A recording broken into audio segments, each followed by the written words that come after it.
Hello.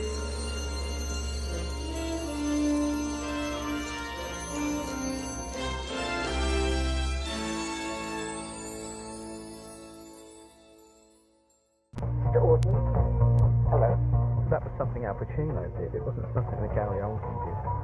You just know that everything he needs to act was born in him. No, you, sir. I am result of seconds. Gary Oldman, I always thought was some kind of outsider. You never quite know what he looks like. Who is the real Gary Oldman? He does so much makeup and so much kind of high camp. I mean, when he played Dracul in Coppola's Dracula, he has so much kind of makeup and hair. He looked like Glenn Close. He's got this chameleon thing about him. He can make himself look like the character he's playing. You know, whether you know the character or not. Gary was rather uncanny. I sort of hadn't intended him to look like Joe Orton, but he just started looking like him. I don't know where that comes from. I've got away with it so far, and I'm going to go on. Thank you. It's all magic. You know, I can't. You want to know how I pull the rabbit out of the hat? Can't take you backstage. It started in Sid and Nancy. Here was a bloke who was actually quite scary. Come on when you're ready. And maybe you don't want to mess with it.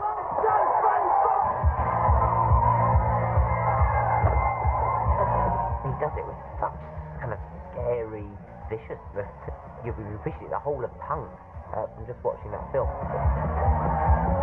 Gary, for quite a long time, played real-life social outcasts, people who are different and stand out, but are probably going down very crazy, weird paths, which probably lead to some form of destruction. And of course, he battled with all of those things and luckily came out of it the other side. A lot of Gary Oldman can be explained by his directorial debut, Nil by Mouth. Where's my fucking gear? Don't fuck all with him. Don't tell my fucking lies. Don't lie to me. It's about growing up in South London with an alcoholic father and with alcoholism yourself. Well, he wrote it. And there's a lot in there. There's a lot of stuff in there that he knows. There's a lot of stuff that he probably lived with, and there's a lot of stuff that he's observed. No! No! It don't matter.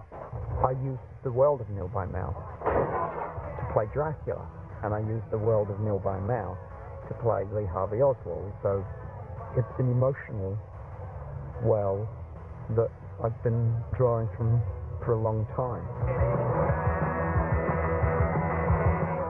If you're doing your craft, what they call it, if that's what you want to do, then I think you've got to go and bare your soul a little bit. You've got to be seen naked as you are, you know. You know, you have to expose yourself, otherwise it's no damn good.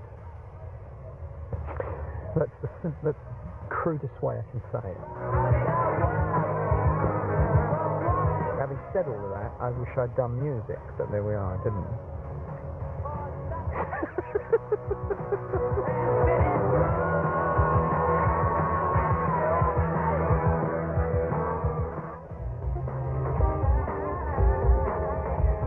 Hold it!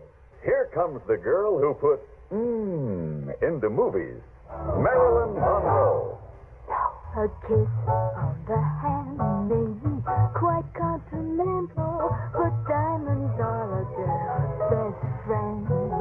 I think people will be asking the question, who is the real Marilyn Monroe, until the end of time, which is a phenomenon for somebody who died in 1962 and didn't make that many brilliant films.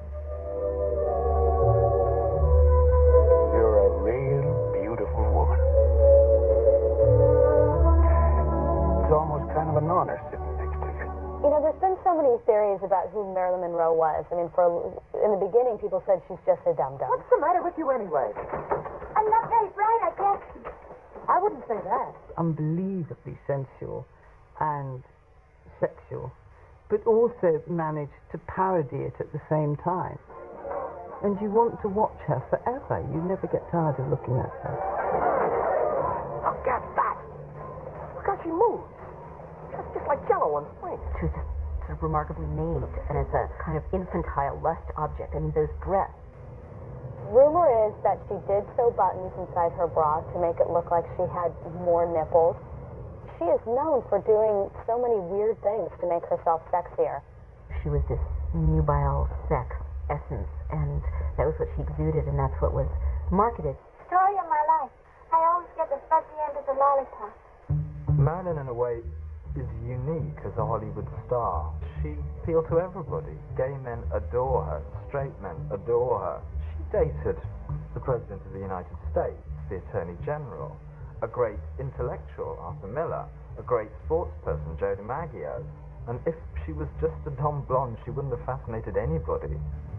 She was a would-be intellectual, a serious actress, someone who was reduced by sex and reduced by her sexuality to a two-dimensional figure.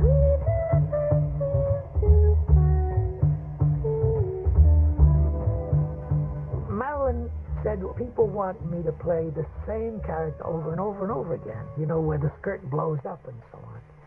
She said, I want to play Grushenka in The Brothers Karamazov. And they all laughed. I wanna be loved by you, just you, nobody else but you. The reason Monroe is the greatest screen legend is because her work stands the test of time.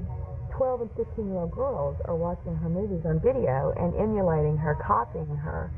How many stars a day can you say do that? When I heard that Mariah Carey had to check herself in because Marilyn Monroe had been speaking to her through a piano, but Marilyn still got her hold of the two young women. Just a matter.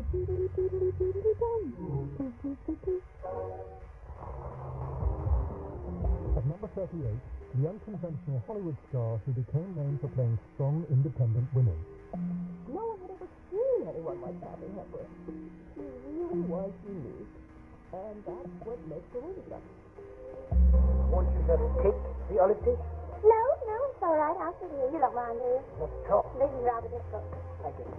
She was very odd, wasn't she? The way she spoke and the way she looked. She was so angular. She was the antithesis of what you'd seen before. Hepburn's strong but quirky persona on and off screen made her a huge box office draw in the 30s and 40s, thanks to films like The Philadelphia Story and Bringing Up Baby. Call him back and Oh, why? No, let's take the call him back. But I just told them they could have the leopard if they found it. Who's giving away, baby? Yeah. You had no right to do that. He doesn't belong to you. Oh, it's all your fault. You blew it. Oh, I've had enough. I quit. You can't quit. Call him back. They said, what is this creature? She would wear slacks, and she was sort of glamorously unglamorous. It wasn't just that she didn't mind looking unglamorous, but she actually kind of flaunted it. Oh, well, now there I go again. Sorry, boys, supposed to have it, forgot where I was for a minute. Katharine Hepburn in her heyday embodied the sense in the midst of the war years that new worlds were opening up for women. Oh, that doesn't have Stop anything talking to for a do minute, with will you it. please? Will you take out the pen?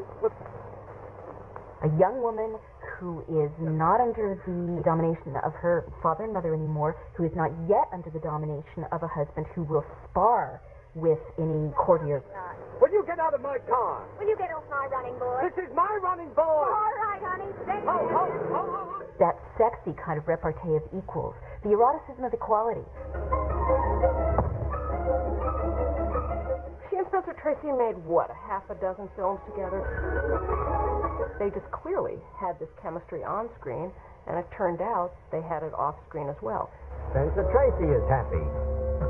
Katharine Hepburn is happy. He was married and had 2 kids. He and Hepburn, for more than 2 decades, were lovers. What you want to rub down? You want a drink? Want anything? What? Had a relationship that sort of all of Hollywood knew about, but it stayed kind of out of the press. Their affair was an open secret for 25 years, during which time they made 9 films together, but never appeared in public as a couple. She also managed to age very effectively. Something we don't have a lot of, an image of an older or an old powerful woman with high standards. What the hell's the matter with them? Hey, buzz off! Buzz off! Ethel, what are you doing? She became a kind of film aristocrat. better doing it. You're my knight in shining armor. Don't you forget it. You're going to get back on this horse, and I'm going to be right behind you, holding on tight, and away we're going to go, go, go. I don't like horses.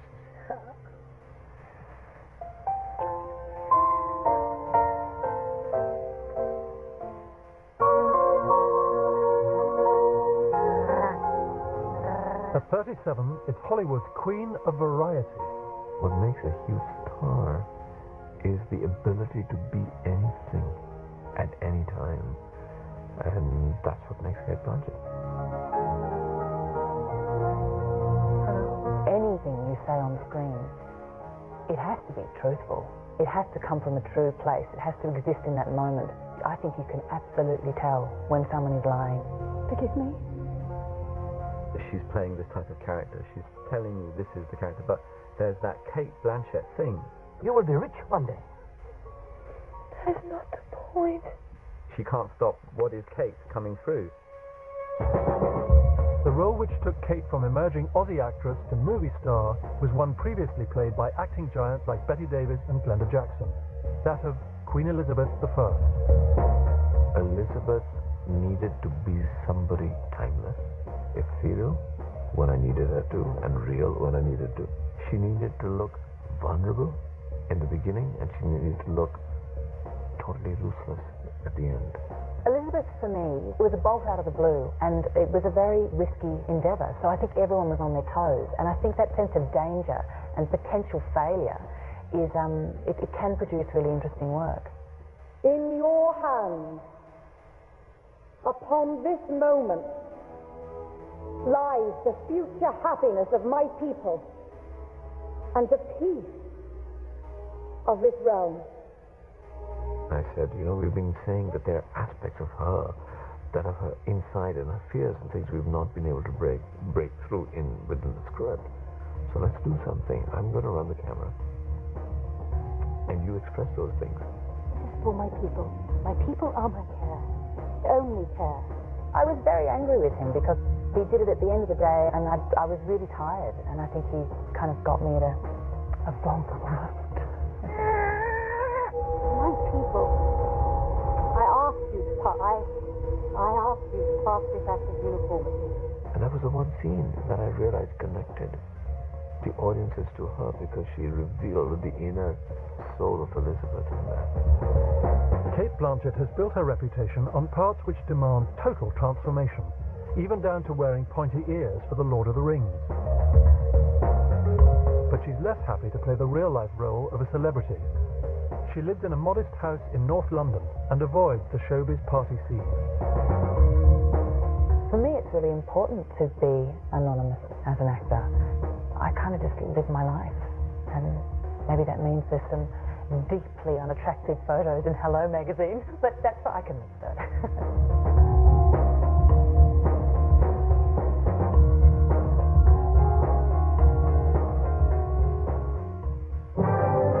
Come closer. I want to talk to you. I'm going to tell you an astounding story. Humphrey Bogart was a rough, tough, leather-skinned son of a bitch, basically. Whose boat is this anyway? I asked you on board because I was sorry for you on account of you losing your brother is all. I don't think you have to look like Clark Gable to be a leading man. Well, I ain't sorry no more, you crazy song-singing, skinny old maid. My father had that certain something.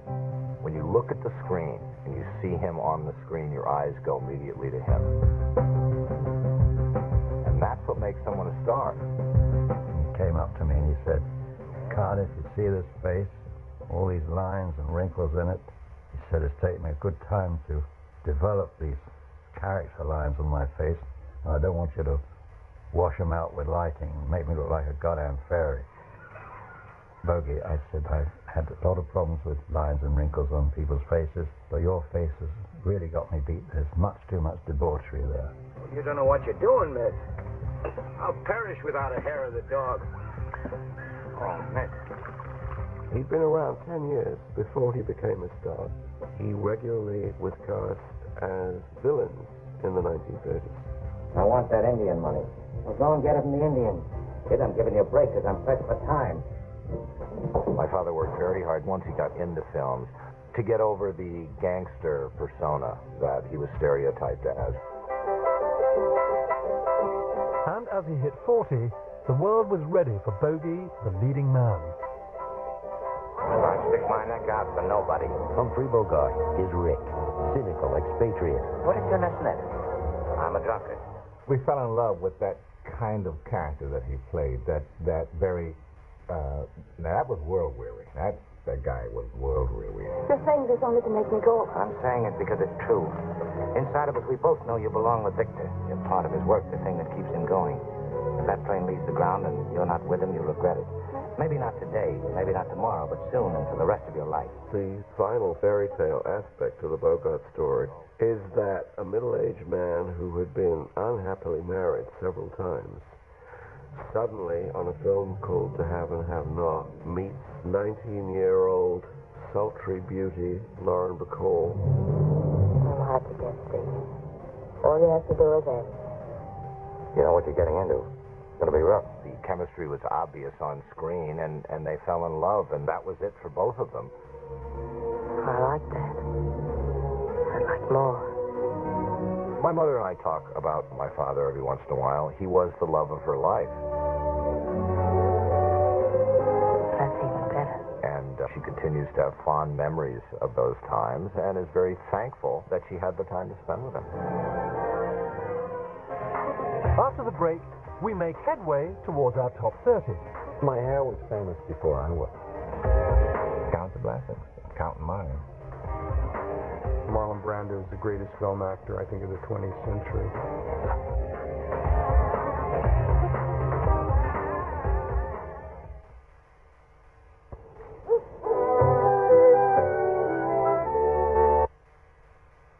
Be independent, please. You talking to me? You talking to me? Do you think I'm funny? Do I amuse you? I only wanted an independent. Water news agents in all the towns in all the world. You walk into mine. Love movies. Then read about the 40 most influential films of all time in the new 4-part supplement, free, with The Independent this Saturday. How does Evian make you feel? Fuzzy old boy makes big noise playing in the street. Perfect step, take a mud on your face. Big disgrace, kicking your can all over the place. Singing, we will rock you. We will rock you. Evian helps you feel young at heart.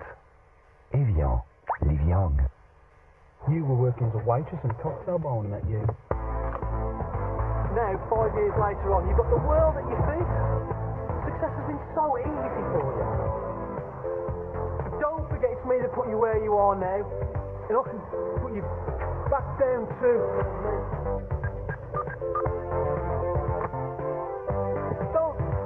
Don't you want me, baby? Don't you want me? Whoa, whoa, whoa, whoa.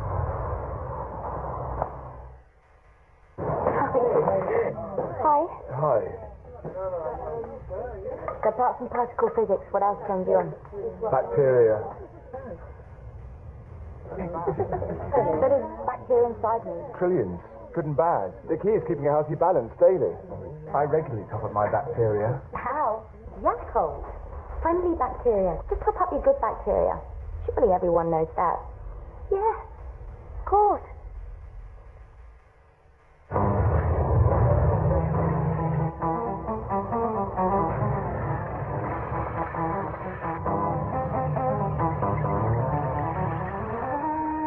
Got the urge for Burger King's new chicken fillet strips? Get 3 for $1.99. Got the urge? Get to Burger King. Don't you want a limited edition Twinto from 6595 with 1 year free insurance and a free CD player? Of course you do. Call 0800 71 7000. Hey, are you trying to get her number?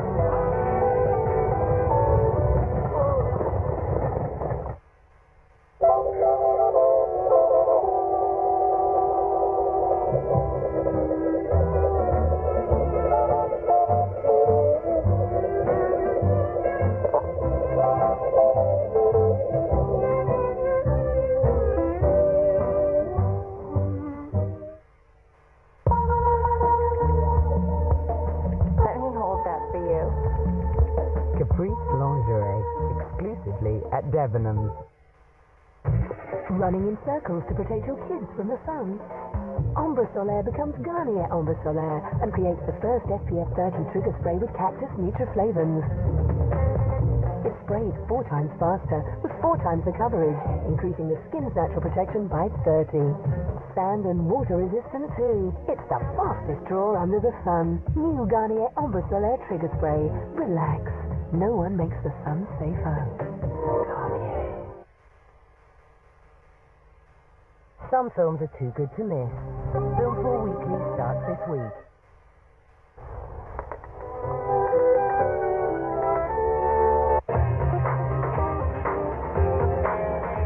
Where would cinema be without its gun-toting action heroes?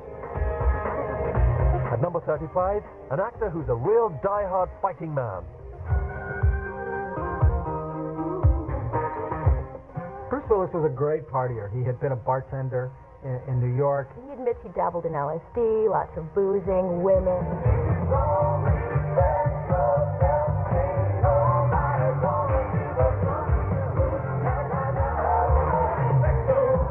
He fancied himself a musician. He had a band called Bruce Willis and the Accelerators, where he played the harmonica very poorly. And he brought a lot of that to his first successful role in Moonlighting, and it sort of is part of what made him a star. Really his first job. And he got a little bit big for his britches, and he and Sybil Shepherd really had falling out. He thought she was a bit of a prima donna. Hello, David. Hello, Maddie. She felt the same way about him. Out! Wait a minute, you want me to get out? I find terrific. I try and lend a helping hand around here, and do I get as much as a thank you? No. Thank you. You're welcome. That matinee Jack the Lad was loved by particularly a lot of women who'd actually paid good money to see him in a movie. Look at the coast and get together, have a few laughs. Die Hard was the action movie success story of the 1990s. Its first 3 outings grossing a staggering $741 million between them. Die Hard was great because essentially it was this massive building being saved by Homer Simpson. You know, he looks like an ordinary Joe, and that helps. And there's a receding hairline. Nothing more human than a receding hairline. Thanks for the advice. You know what? He's making $35 million for Die Hard 4, so I don't think the fact that he's losing his hair is hurting his career. Bruce Willis, all-American hero, really grabbed hold of those Die Hard movies, quickly found himself the ultimate sort of pairing, the bride of Demi Moore, and did they market it? They both became this Hollywood power couple. And then, of course, she poses nude, 8 months pregnant on Vanity Fair's cover and, you know, insane press.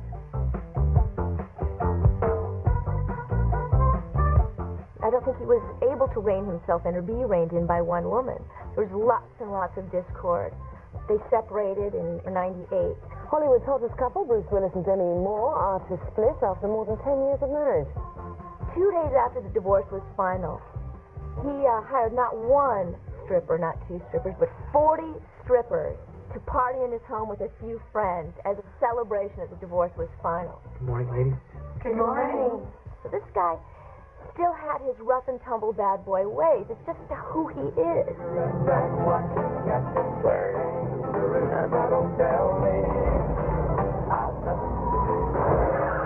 Unlike his other action star contemporaries, he has branched out with great success into other kinds of movies. Comedies, art house movies. I mean, remember something like Pulp Fiction. It shows that he's not just one of these rough and tumble action heroes. He'll step back, study a role, and play it with such convincing heart and soul. Whose motorcycle is this? The chopper, baby. Whose chopper is this? Zed. Who's Zed? Zed's dead, baby.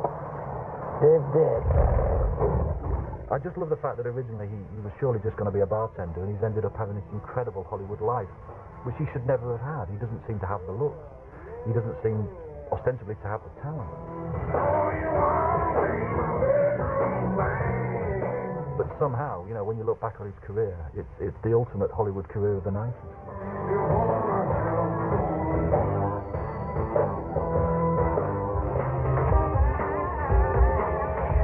34, its ultimate cult movie star, Christopher Walken. Walken has become a kind of counterculture icon. Who knows why? It's just blokes fancy him. I love you. I love Christopher Walken. Odd. Maybe not in a sexual way, but they like that kind of steely, Polish-looking stare that he's got. You get to see the whites of his eyes, you get to see the kind of bulging eyes of Christopher Walken, and you think, my God, if he gets any more intense, he's going to pop out. Yeah, I think it's the face. I think he seems to be blessed, not with a leading man face, but with a character actor's face. I have a look of somebody who's been in show business all their life. I think that's true. Kind of swollen lips and slightly asymmetrical haircuts. Well, my hair was famous before I was. Looks like he's just been through Vietnam. But I think it all also has to do with Elvis.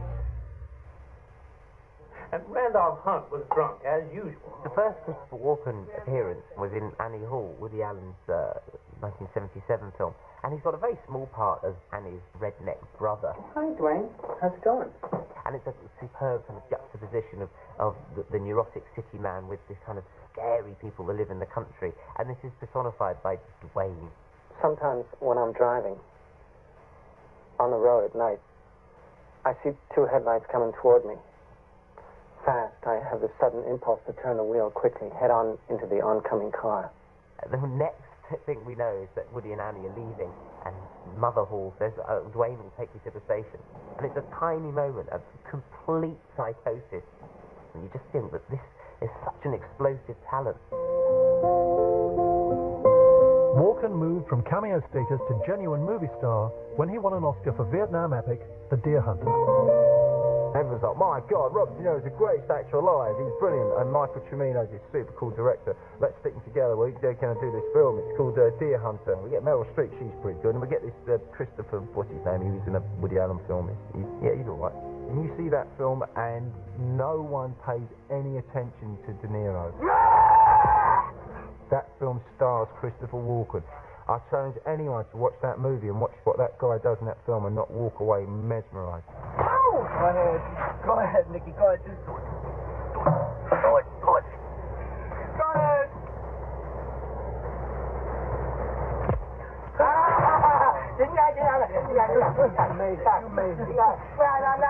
That edginess has never left Christopher Walken, and it's such a thumbnail. He has made a career of bringing this kind of edge to a film. And parts don't come much edgier than the Hessian Horseman in Tim Burton's ultra-gothic Sleepy Hollow. Because movies are a business, if something works, chances are you might be asked to do something similar the next time. Faced with a knowingness that he's all about terror. He's all about menace. He's the creepiest man on celluloid. Possibly, if you ask him, he'd say he's been cast against type. As a matter of fact, I don't drive fast in the car. I don't do anything with horses. I'll get on the horse, but not if it moves. I don't like anything that's dangerous, actually. But you try to make the scene work. There's an expression from musicals, which they should talk about in acting class, but they never do. They would say, show me something I never saw before. In 2001, he did just that in the video of Fatboy Slim's Weapon of Choice. Christopher Walken is known for these amazing, eccentric characters that he plays, and psychotic quite often. But I don't think the image of him dancing changes that at all. It almost adds to it, because you think, wow, he's got this other strange talent as well. Well, that's how I started. I was a dancer. I didn't think I'd be an actor.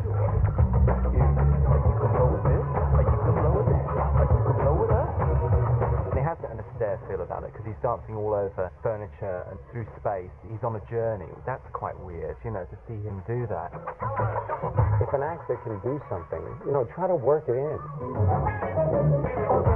It's a surprise. That's what an audience wants a lot. I think it's perfect. He's just the Dom.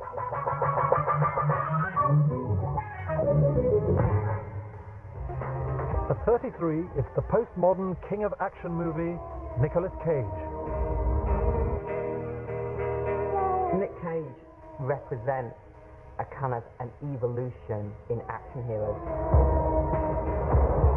Nick brought to the action genre a kind of quirkiness that was the next level. We'd all seen the straight, tough guy, and I think everyone had got bored of that. And then he came along, and he was just weird, I think. Man, fucked up your Ferrari. Not mine. He's never really had any problem persuading us that he's kind of interesting and different. Some of the scenes he has to do are very extreme, and so to get yourself in that mental state, he does have to, get there before he stands in front of the camera. And a couple of times it was a bit shocking. Like I did see him howl like a wolf and leaped about 15 feet in the air onto a cage and started climbing up and yelping. But you kind of have to keep a straight face and just wait for him to come down off the wall and do the scene. Almost every fucking day. Since Cage, I think action heroes have got ever more diverse.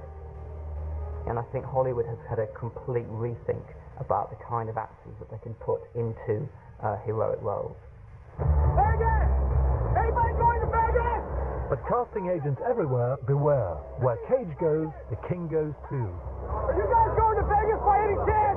Yeah, girl. Nick does seem to have an obsession with Elvis. You done this before, son? He loves the accent, he loves the clothes and the attitude. They're great. Oh, come on, hop aboard. You'll have a good time. We got a new one, boys. Just about every film he's ever been in has some allusion to Elvis, big or small. I don't know whether he picks films with Elvis in them, stories in them, or whether he just brings that to the projects he picks. I'm really not sure. He's got to be the ultimate fan. After all, he has the ultimate Elvis memorabilia. He married Lisa Marie Presley, so you can't get any better than that. It was a very expensive piece of memorabilia, I'm sure. You get the impression that Nicolas Cage needs all this kind of kooky, messy, private life with his Elvis Presley obsessions and marriages falling apart. He's completely kooky and crazy on screen, and he's kooky and crazy off it. And I don't think any of us would have it any other way.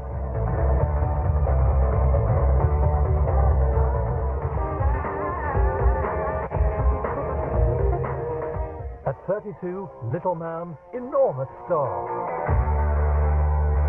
Tom Cruise is a very old-fashioned movie star. He harks back to Hollywood's golden era. Ever since I was a kid, I've wanted this. I wanted to serve my country, and I want to go. I want to go to Vietnam. He's a bit like Errol Flynn or Cary Grant. He's able to combine being a sexy, romantic lead with being an action star. God damn it! There's never been a career in the history of Hollywood to rival Tom Cruise's. The guy has been the biggest box office name, the biggest box office draw for 15 years. I just want to be treated like a human being. What in the shit? Want to keep me fucking cussed, so I don't know what's going on around here, man. This is a guy who has played it straight down the middle in role after role after role. Top Gun, Cocktail, Days of Thunder, movies that no other actor could have played with a straight face, but he's managed to make huge careers out of them. Big money game. Yeah, that's right, a big money game. So why don't you take your hands off the girl and let us play, okay, guys? What do you care where I put my hand? Don't you mind your own business? Hey, Gramps, put your teeth back in, get your hands off your daughter there, and pay attention. You just might learn something here today. Tom Cruise is an industry. He produces his own films. He has complete control over his own films. He chooses a director. He tinkers with the script. You look at the posters for Vanilla Sky, for Mission Impossible 2, it's just Tom's face. You don't need to show anything else. He's the most famous person in the world, arguably, and yet he's not all over the media. He's kept that air of mystery, which is absolutely fundamental to his appeal. One level, he's sort of unknowable because he doesn't like being asked questions about himself. There are all sorts of rumors and innuendos about him, and there have been for years. He's not interested in talking about being a Scientologist, which he is. But oddly enough, he'll sometimes go on the offensive.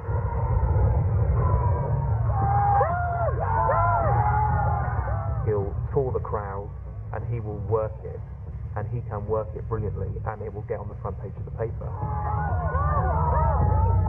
I was sort of screaming him to come over, and I saw some girl hand him a phone, and and he sort of seemed to say hello to someone. And I thought it'd be a great idea to try and do the same. Do you not pick up now? Did you leave it on TV?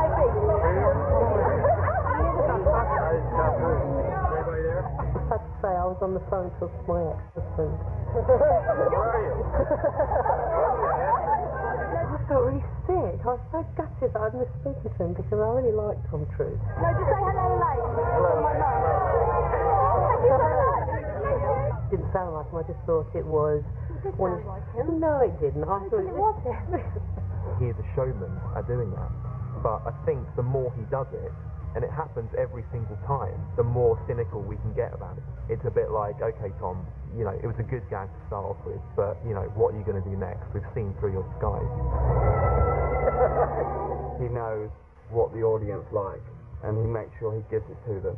But is there anything so wrong with that? Good evening. Do you know any good monsters? Well, Hammer Films are looking for one. Any suggestions?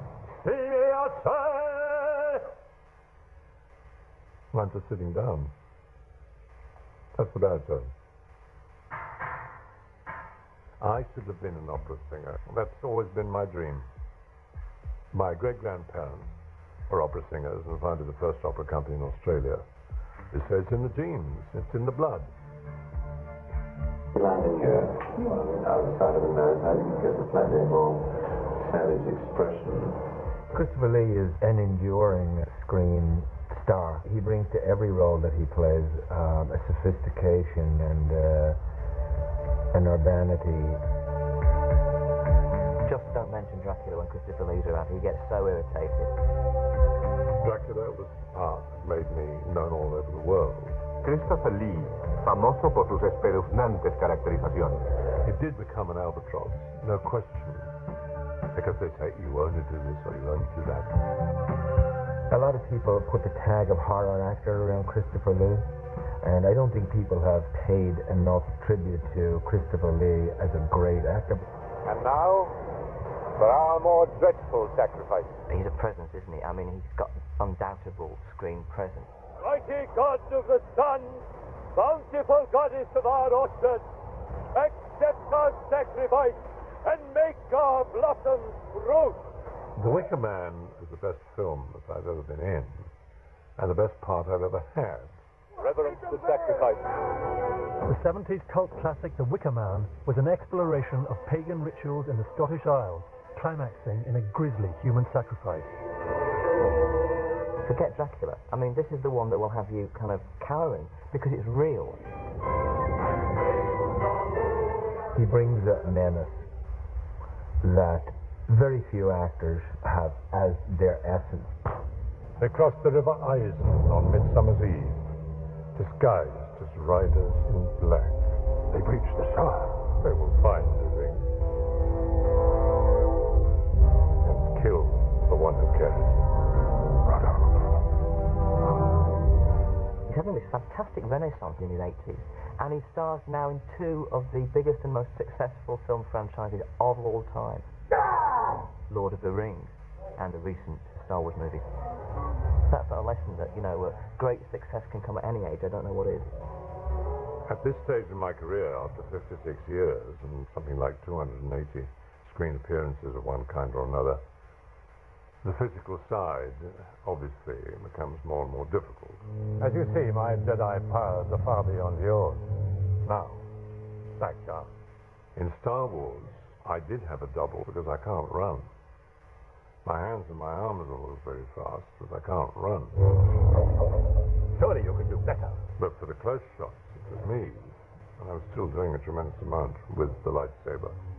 And I remember asking, I said, how much of the double was in there? Because I don't think I noticed him. He said, no, it's all you. I spent almost my entire career proving people wrong. I've become more powerful than any Jedi. So he's only known for this, or he's only known for that. Even you. And he is this, inverted commas. No, I'm not. And the proof is on the screen, and if you don't accept the evidence with your own eyes, nothing I can do about it, and I don't care.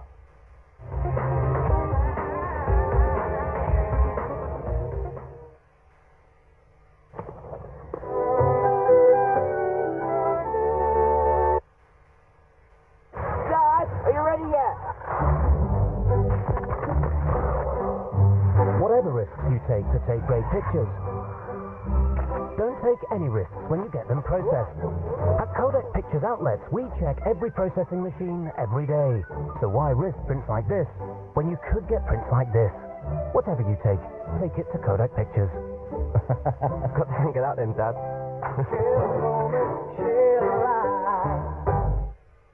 Ashamed of your mobile? Then get the latest Sony Ericsson handsets on Virgin Mobile exclusively at Phones For You now. We'll find the right phones for you. Mighty Meaty or Pepperoni Passion, Renee, if you can't remember. Oh, babe. Relax, you daft man. It's Domino's. Silly us. Again.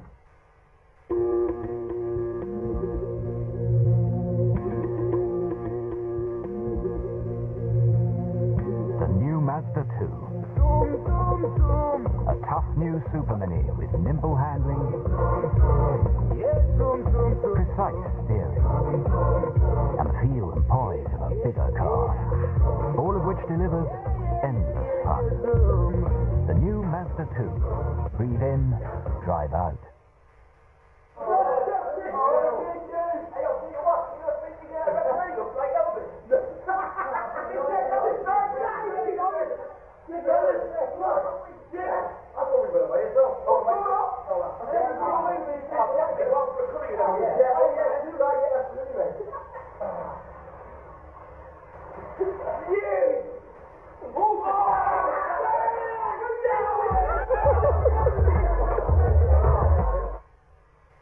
Remember the actress who insured her legs? Well, I've taken out color insurance for my hair. New Triple Protection Excellence Cream from L'Oreal. The real news is the serum. Even before you color, it treats and protects. During, the non-drip cream protects your hair. After, the ceramide conditioner gives even more protection. And why all that? For fabulous color that looks full of life. And not a single gray. New Triple Protection Excellence Cream. Protects before, during, and after. Because you're worth it. What about Philip? He hasn't gone yet. Shut up. Okay, that's enough. Right, Mum. How about you? This is obsessed. Mum, please. Someone has to stay and mind the house. Unlucky. Worried about leaving your home unattended? My Mum. With BT Home Monitoring, you get a text or call if an alarm is triggered.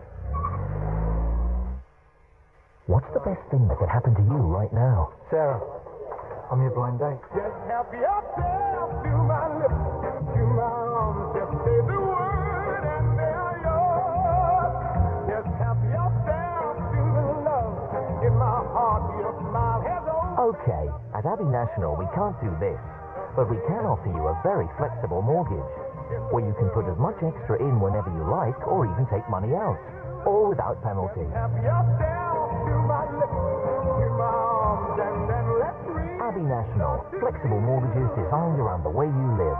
Call us or visit your local branch. Hello? Hide behind the sofa now. You like being famous, though, don't you? Oh, I love it. Yeah. It's almost like being white. I have never seen anything like this. A brand new series of V. Graham Norton starts next week at 10 on 4.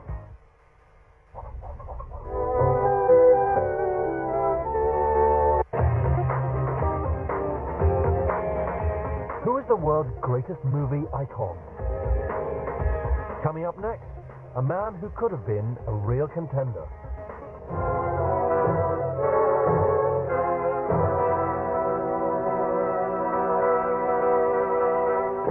Marlon Brando is the greatest film actor, I think, of the 20th century, in my opinion. Oh, yeah? He changed acting for everybody, the style of acting and how acting was approached. What kind of a queen do you think you are? You know that I've been on to you from the start, and not once did you pull the wool over this boy's eyes. He kind of threw up a road sign and said it's different from here on out. Nothing is going to be the same.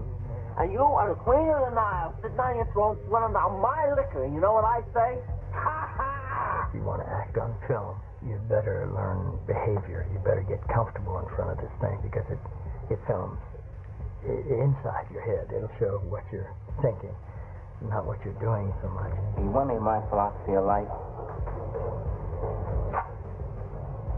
Do it to him before he does it to you. Marlon found himself as one of the world's great artists. And for a period from Streetcar Named Desire to Waterfront, released in '54, and he does the most extraordinary work. Brando's 5-year hot streak in films like Viva Zapata and Julius Caesar culminated with the Best Actor Oscar for On the Waterfront. And then he starts to go downhill. Acting was never completely satisfying for Marlon Brando. Maybe it was just too easy for him. Maybe there was something in his background and how he was raised that made him think this was really vital enough work for a man. But he never seemed to take the satisfaction in his gifts that he really should have. By the 1960s, Brando's star began to fade as he starred in and directed a series of expensive flops. By the time of The Godfather, Marlon Brando was on nobody's short list in Hollywood. How did things ever get so far? Francis Coppola insisted that Brando play the part of Vito Corleone. Good. The studios, they're all against it. Brando gets the part, gets the Oscar. Enormous comeback. What's the matter with you? Is this how you turn down a Hollywood Pinocchio that cries like a woman? What can I do? Despite the awards and acclaim, Marlon Brando turned to a life of seclusion. This is a guy who can do anything in his chosen field, who doesn't go out, but rather sits around or lies around in his bedroom, dressed in a muumuu. Brando has made sort of comebacks every now and then, like Apocalypse Now, where he comes back for a huge sum of money and isn't really very impressive anymore. It's impossible through words to describe what is necessary to those who do not know what horror means.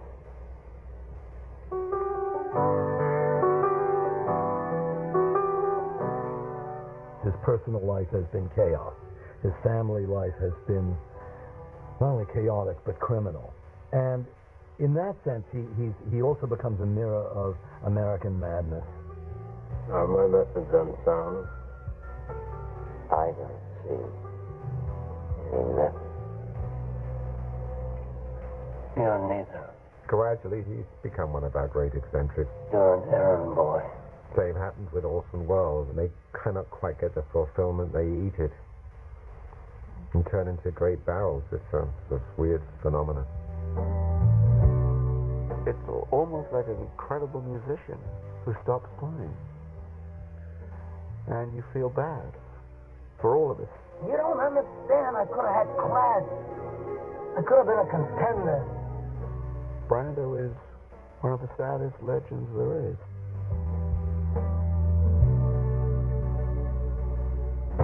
An unknown, cute, big-haired girl to the biggest star in America. What's your name? What do you want to?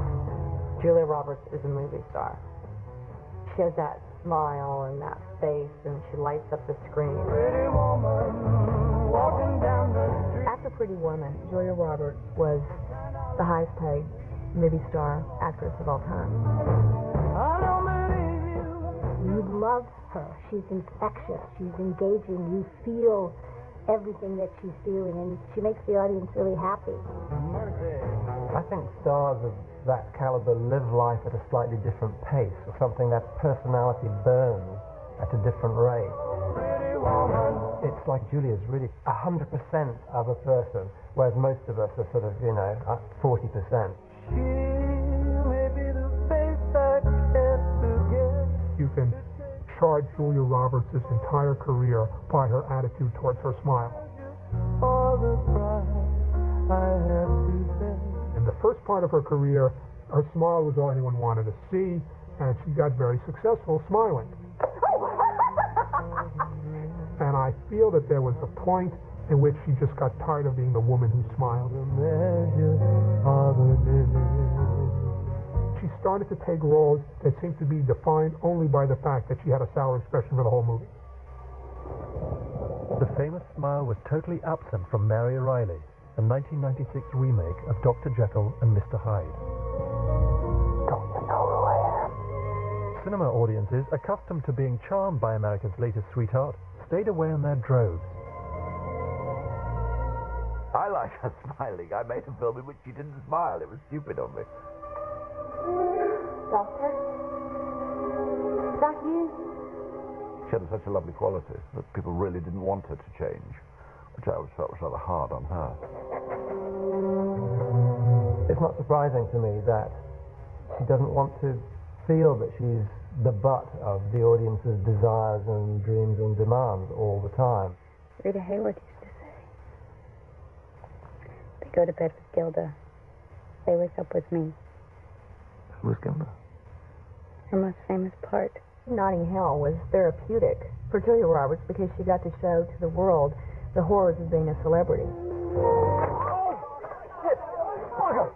The part is the biggest film star in the world meets a completely unknown man who runs a bookshop.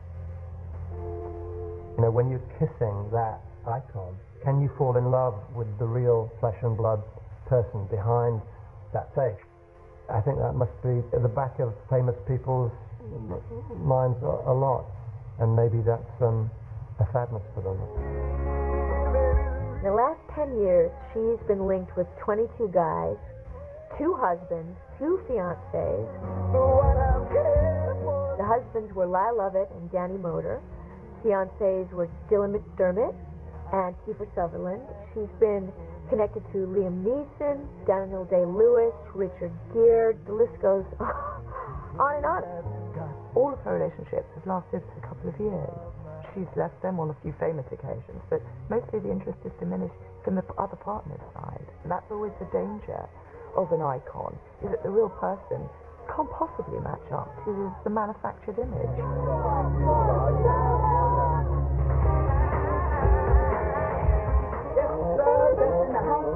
You're mighty pleased with yourself, huh? I ain't the pleased, sir. I'm pleased to answer.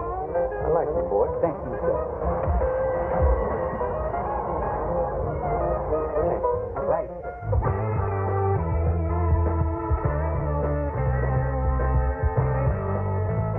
Although he's the most successful African-American screen actor of his generation, the most successful African-American screen actor since Sidney Crichton, Denzel, I think, has trouble getting parts. Yeah.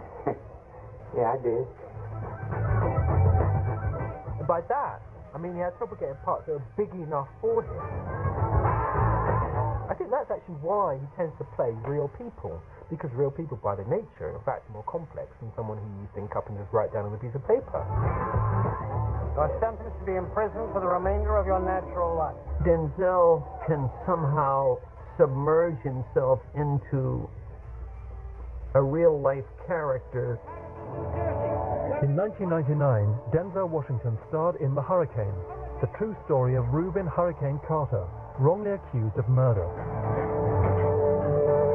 He watched so many fights that Reuben did, he even started to fight like Reuben. You want to see a hurricane? Come on up in here, see him. Come on up in here, see him.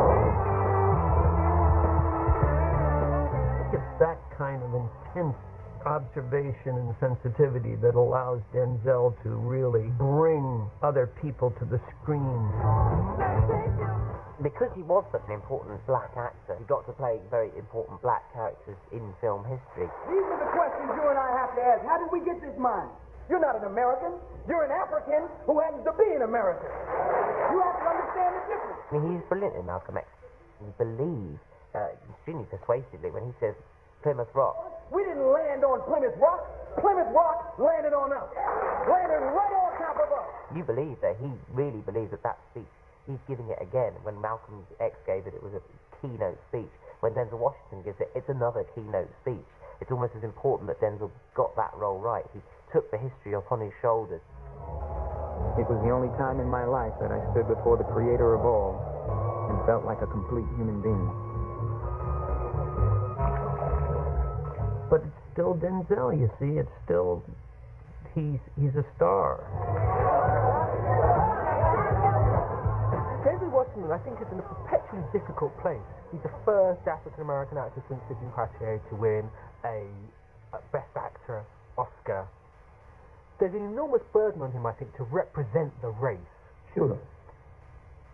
Oh, man. Youngsters these days, huh? You're not going to shoot him? God, you big.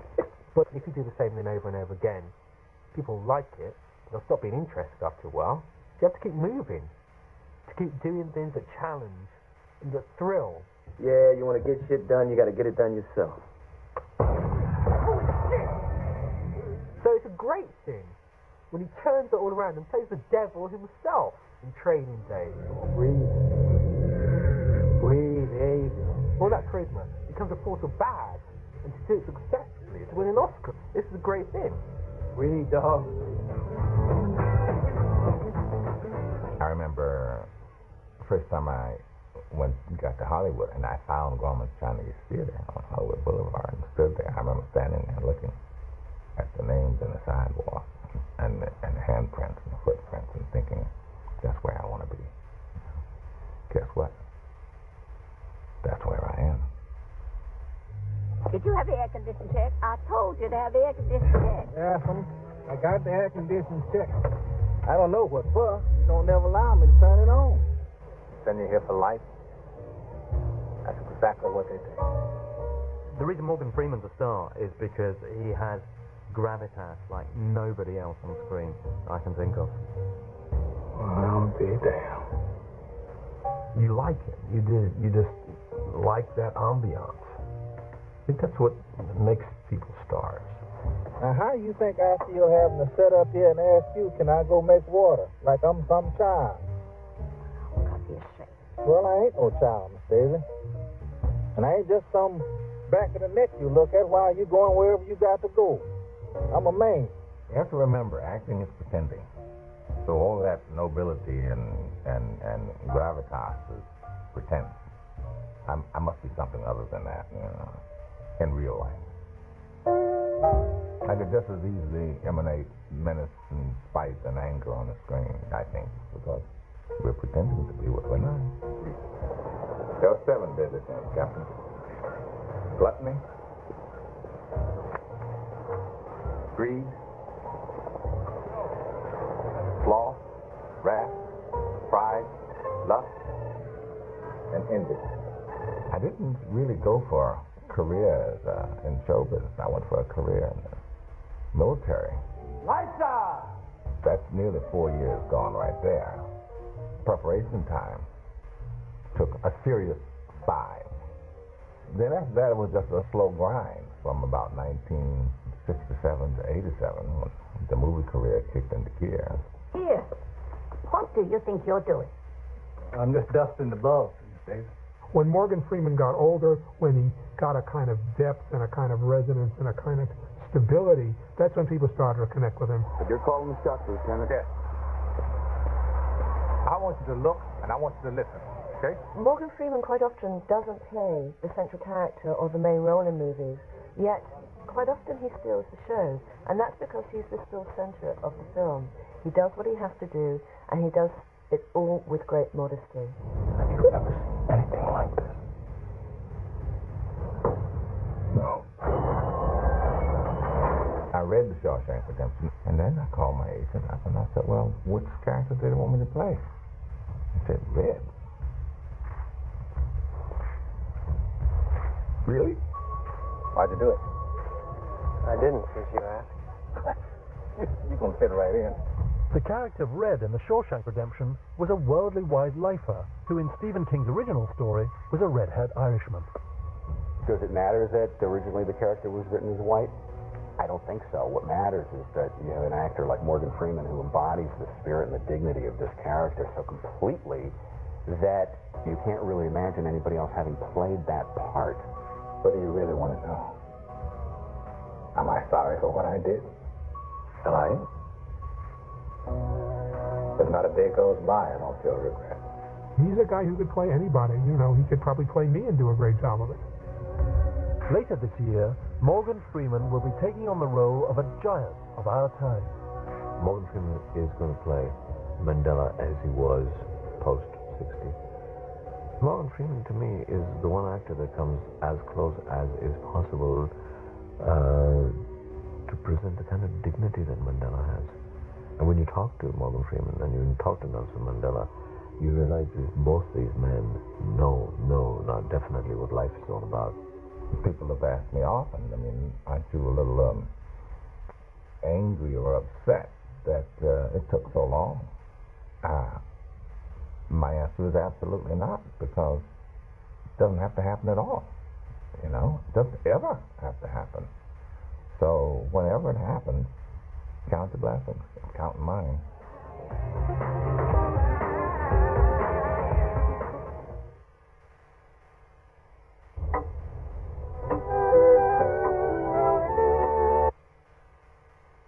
Lost track of how long we've been at sea. Throat so dry. Don't think we can take any more.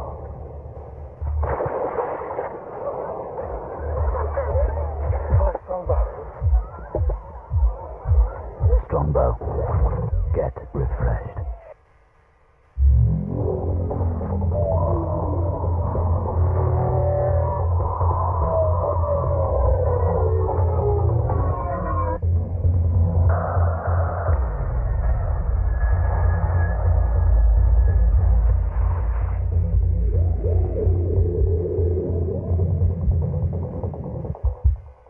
Sooner or later, the world will catch up.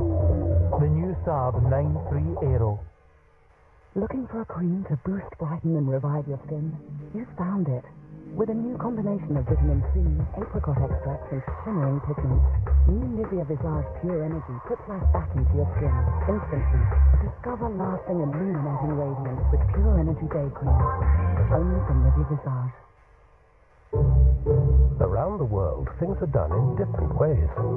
In China, it's traditional for the groom's family to pay for the wedding, or weddings. In the West, it's the custom for the bride's family to foot the bill. Sons, daughters, they're an expensive business, so it's good to know a bank that can help plan your finances wherever you live. HSBC, the world's local bank. At Asda, we're bursting with low prices. And this summer, we're rolling them back even lower.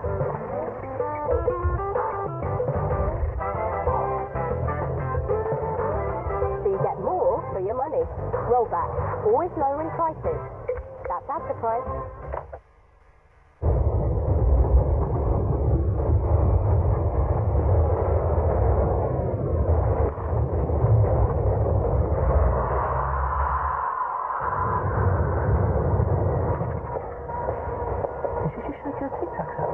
Go on, shake your tic-tac! Just doing my rounds, checking everything's okay. What the? Hello.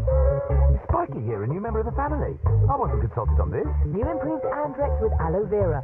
Every single sheet is enriched with friendly aloe vera. I'm putting my foot down to make sure we keep some of that for my lot. Andrex, looking out for the family. Yeah.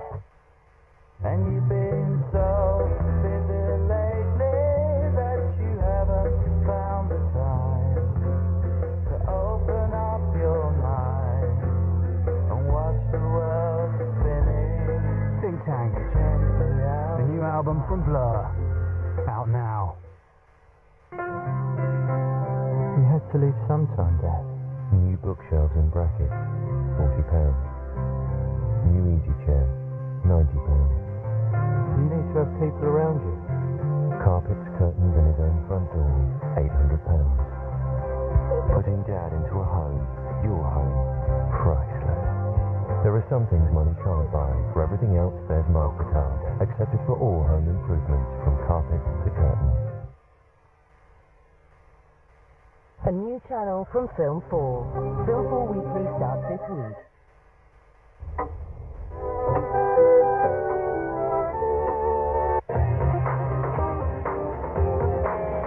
Hollywood has a long tradition of hellraisers and divas. At number 26, a 21st century superstar who could give any of them a run for their money. People misunderstand me. They think that the only thing that Russell Crowe's about is stealing other men's wives and brawling at award ceremonies, which is nonsense. Because I'm quite happy stealing other men's fiancés and rolling in the street as well.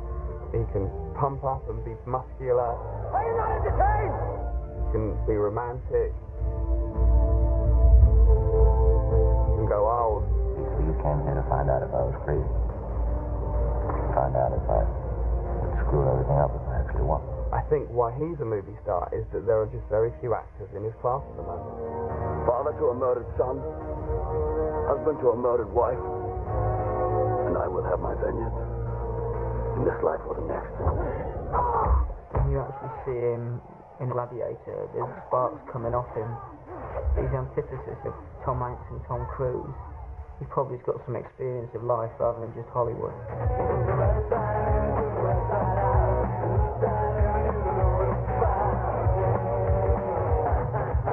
We may know Russell Crowe from LA Confidential and The Insider and Gladiator, but there's this whole other Russell Crowe that happened in Australia where he grew up.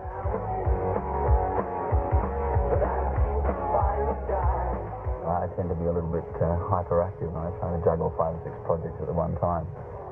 Invariably, nothing ever gets completed or taken to its full extent. Come on, $20 is that thing will walk in, unless you're too gutless, of course. Nothing gutless about me, chum. He had this whole other set of baggage that he conveniently managed to shed just by moving over to Hollywood, and we, you know, our perception of him is not really coloured by that. Christ, Johnny. This is all I have. Come on, let's go out. Take it done. No, you can't keep staring you in the face. No, I'll do it anyway. You gotta face the wall. In the bad old days, all of Hollywood's rebels went out and they were always in a punch-up and thrown out of a bar. And today, that kind of noble tradition is upheld by one man, and that man's Russell Crowe. I have respect for beer. I have respect for beer. There's a brawl in Australia in 2000 where he bit a chunk out of some guy's neck. There was another brawl in November of 2002. He actually got beaten up pretty badly. It's Liam Gallagher syndrome, isn't it? Half of it you think he's edgy, and the other half you think, is he just being like that because he's got the bouncers? There was a moment in the BAFTA when his speech was cut, and Russell Crowe went directly to the producer of the event, a guy called Malcolm Gray, and had him up against the wall in Australian style to tell him what he thought of his cut. It wasn't a moment of violence, it was a moment of clarification. So you didn't physically touch him or push him? I gave him a poke, yeah. Ultimately, that perhaps cost him an Oscar for Beautiful Mind.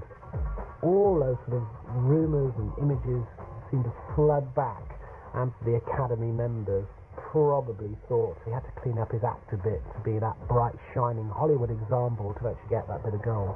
Gentlemen, might I remind you that my odds of success dramatically improve with each attempt. A phenomenal actor. The question mark is he damaged goods now? At number 25, the sexy older woman who has made a career out of defying the rules of Hollywood. You know, when my daughter was in pre-kindergarten, she got into a fist fight with somebody because they called me a movie star, and she was insisting that I was an actor. And I thought, well, how does she know the differences? You know, 4.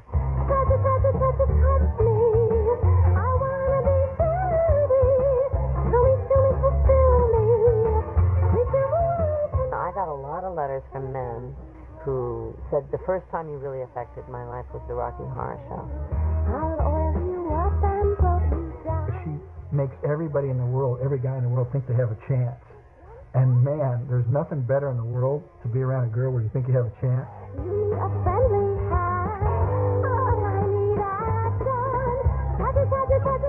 Kevin Costner's remark, you know, my first instinct is, ooh. But then I thought, well, isn't that the appeal of any great actress whose sexuality is part of their allure? Yeah, I guess if I've been able to flip-flop between things that have been sexual and things that have been pointedly not. You say you're sorry, or I'm going to make you fucking sorry. Oh, Jesus. Her role in Thelma and Louise, she made you realise that no matter how dead end your life was or desperate it seemed, that there was an alternative.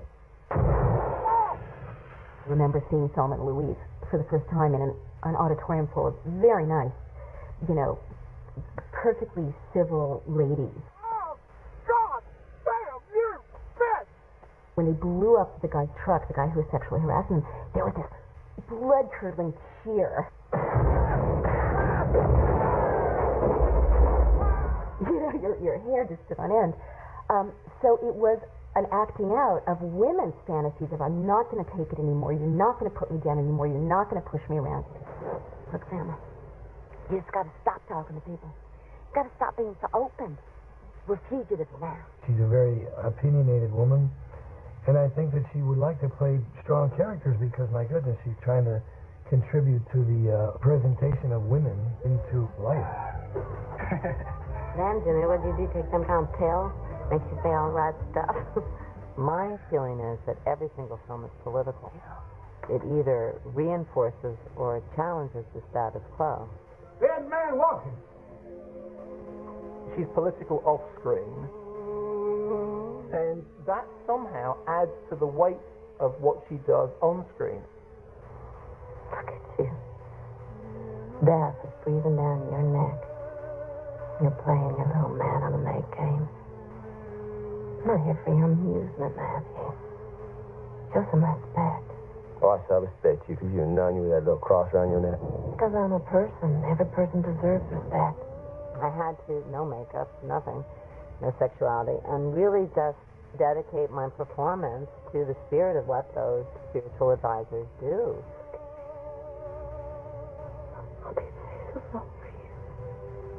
And that meant no tricks, no anything, just be able to put my ego aside.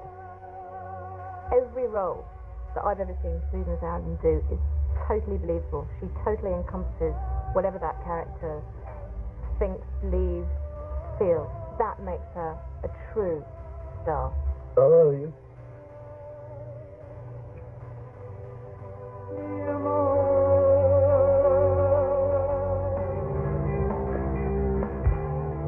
Being an actor is not simply a matter of playing a personality, but it's a matter of putting yourself in someone else's shoes, and Dustin is certainly one of the best examples. Should take better care of your teeth. You have quite a cavity here. Is it safe? Look, I tell you, I can't do it.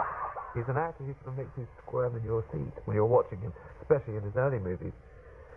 Midnight Cowboy, when he played a diminutive tramp. Here, that's all I got. Here, that's it. That's all you got? What you got in your socks? Nothing. I swear to God. I swear on my mother's eyes. Here, nothing. Here, 64 cents. Go ahead. Come on, I want you to have it. I love Dustin's performance in Midnight Cowboy. It's one thing to play yourself and to make it real and to make it amusing, entertaining, charismatic. But to choose somebody that's really a leap out there, Hey, come on! where you can make big mistakes, I think is really when it's the most fun to watch an actor, when they can pull it off. I mean, if you're not located, I gotta play. I'm inviting you, goddammit! He did change the idea of how we look at heroes in quite a fundamental way with his performances. Dustin is someone who, at the base of his work, has an extraordinary passion for an observation of human behavior. I think probably the favorite thing that I saw is Tootsie. Tootsie, take care. Tom, my name is Darcy. It's not Tootsie or Toot or Sweetie or Honey or Dazzle. Oh, Christ. No, just Darcy. Because of his sort of commitment to the method, you know, he did develop a reputation in the industry as being someone who was difficult to work with. And he kind of plays on that image in a film like Tootsie, where he is actually playing an actor who's so difficult to work with he can't actually get hired. You got one of the worst reputations in this town, Michael. Nobody will hire you. In the particular scene that I did with Dustin, I am his very frustrated agent. I can't even send you up for a commercial. You played a tomato for 30 seconds. They went a half a day over schedule because you wouldn't sit down. He is a pain in the neck. Yes, it wasn't logical. You were a tomato! A tomato doesn't have logic. A tomato can't move. That's what I said. So if he can't move, how's he going to sit down, George? They used a lot of Dustin Hoffman's own persona creating that character, you know, someone who probably did frighten a lot of directors in terms of hiring him because they knew they would have their work cut out for him to work with him. Get a therapist. Recent years, he's lightened up. He can be comic publicly. Something must have happened to put him at ease. Sunday morning, and I did say to him as I was driving, my wife wouldn't believe who I've got in the back of the cab. I just said to him in a passing word, if you ever get the chance, give me a mention. When I got here yesterday, I had a wonderful cab driver, and his name is Dave, and he said, give him a mention. And cheers, Dave, and he put his arm up.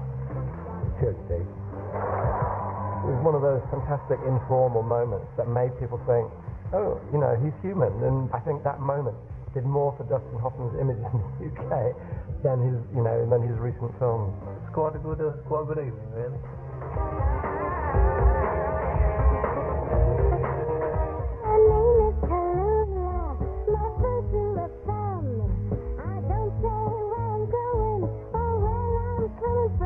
Jodie Foster came along at a very important time, the beginning of feminism in America in the middle and early 70s. And it allowed her to be a girl, to be a woman, and to grow up on the screen. Oh, you leave us for a minute. It's Mary's fault. Oh, it's all right. I'm unstoppable. Go fix your makeup. I've already fixed it. Then go make yourself more beautiful than you already are. You know that that's impossible. She had an entire career in front of the camera as an underage performer. She was in things like Bugsy Malone, and most famously, she was in Taxi Driver.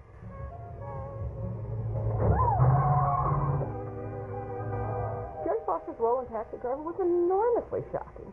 Here you had what appeared to be this probably 12-year-old child wearing these tiny little hot pants, this see-through shirt, sashaying down the street. She was a child prostitute. You looking for some action? Yeah.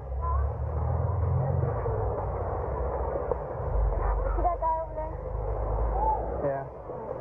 You go talk to him. His name is Matthew. I'll be over there waiting for you. There was this knowing sexual air to her that was frightening. Don't you want to make it? No, I don't want to make it. I want to help you. Well, I can help you. But as her movie roles lost their innocence, Jodie Foster found herself victim of a stalker. I've never met, spoken to, or in any way associated with one John W. Hinckley. Jodie Foster had been plagued by this stalker for years.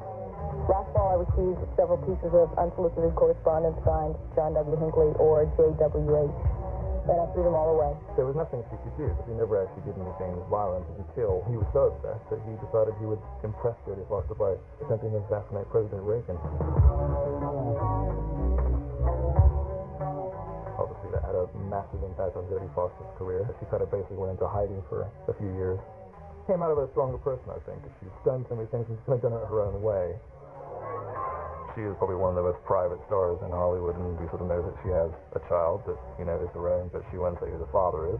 Is she a lesbian, is she not? I mean, that's obviously the big question. I mean, her own brother wrote a book where he said, yeah, I've always just figured that Jodie was either bisexual or gay. So, I mean, even he seems probably not to know his sister as well as you might think her brother would. Jodie Foster's two roles, which she won an Oscar for, Silence of the Lambs and The Accused, are roles in which she played not very attractive and very tough women, and that's always been the Jodie Foster persona. I crept up into the barn. I was so scared to look into that cat. What did you see, Chloe? What did you see? Lamb. They were screaming. Jodie Foster is the first female actress since Elizabeth Taylor who will be allowed to age on screen.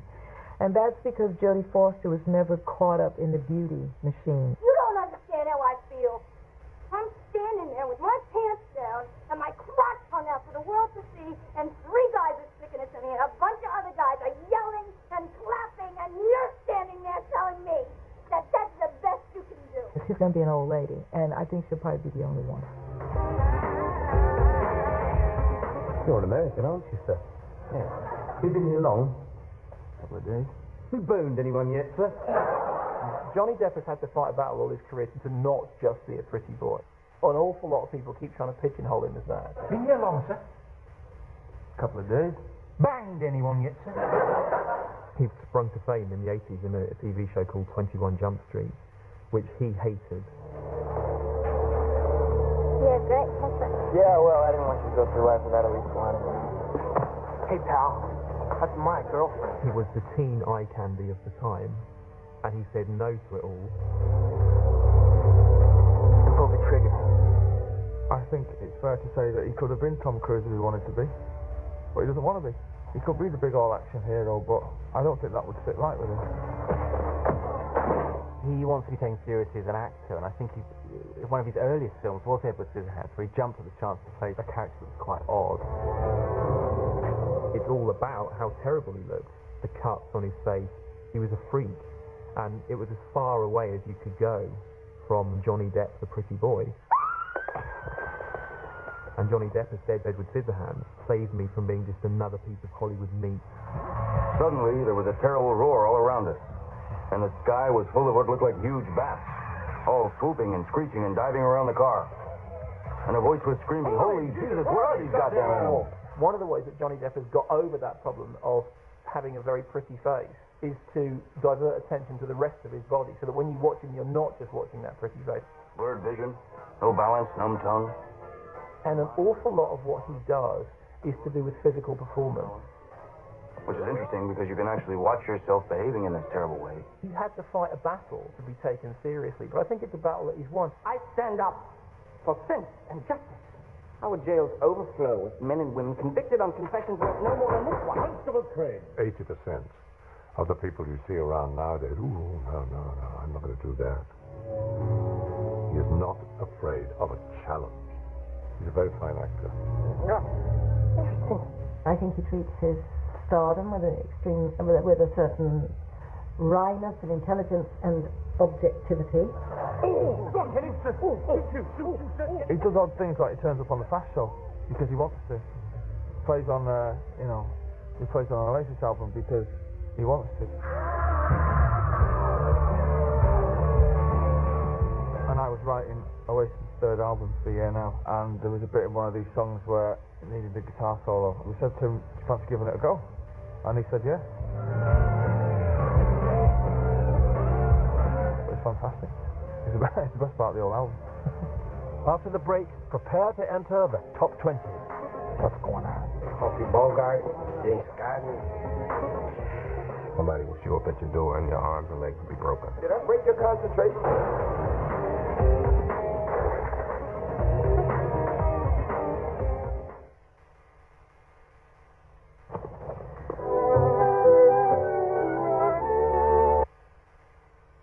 Premium 5% Heineken is now being imported into Britain, having been tested in Holland. Excuse me, miss. Do you have anything else than Heineken? Anything else than Heineken? Yes? Jackie! Seems to be the problem. You smell something else than Heineken. Sir, you better leave. The Dutch tolerance test. Weirdo. Approved. Premium 5% Heineken is now here. Oh, come on, once more. Win a car. Win a car. No, it's not working. No. Picking the online Churchill through your website prize draw then, Professor? Yes.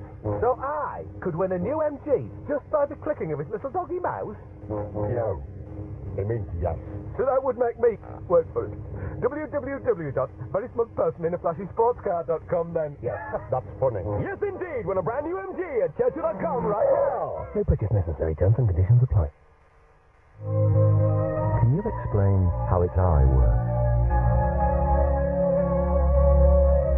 Can you spot the mean number? Can you explain how? And why? Can you help someone develop? Can you open windows? Those who can, teach. My wallet. My credit card was in it. You do have a Capital One card, don't you? No. Don't worry. No one's going to pick it up around here.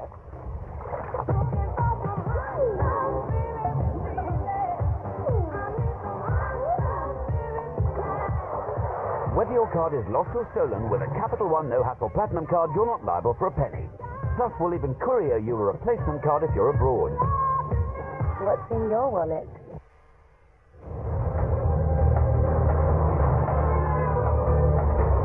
Every day, day, Royal Mail helps the financial services industry reach millions of customers. Every day, our special delivery service guarantees valuable packets arrive quickly and safely. Every day, we deliver over 80 million items for the UK's top businesses. We are the real network, and we make business work.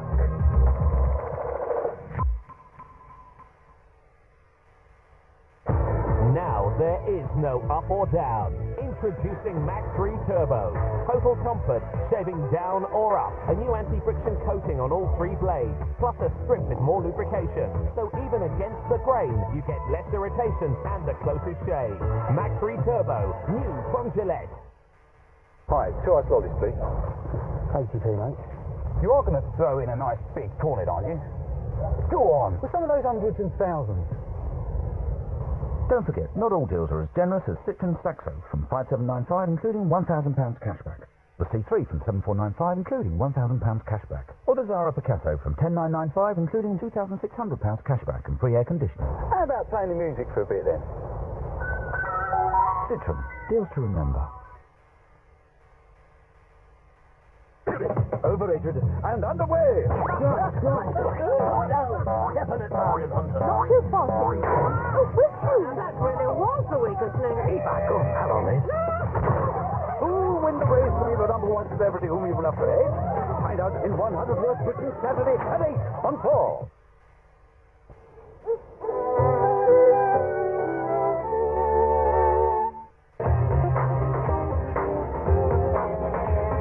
They're stars who grace the covers of the world's glossiest magazines, icons of fashion, symbols of desire.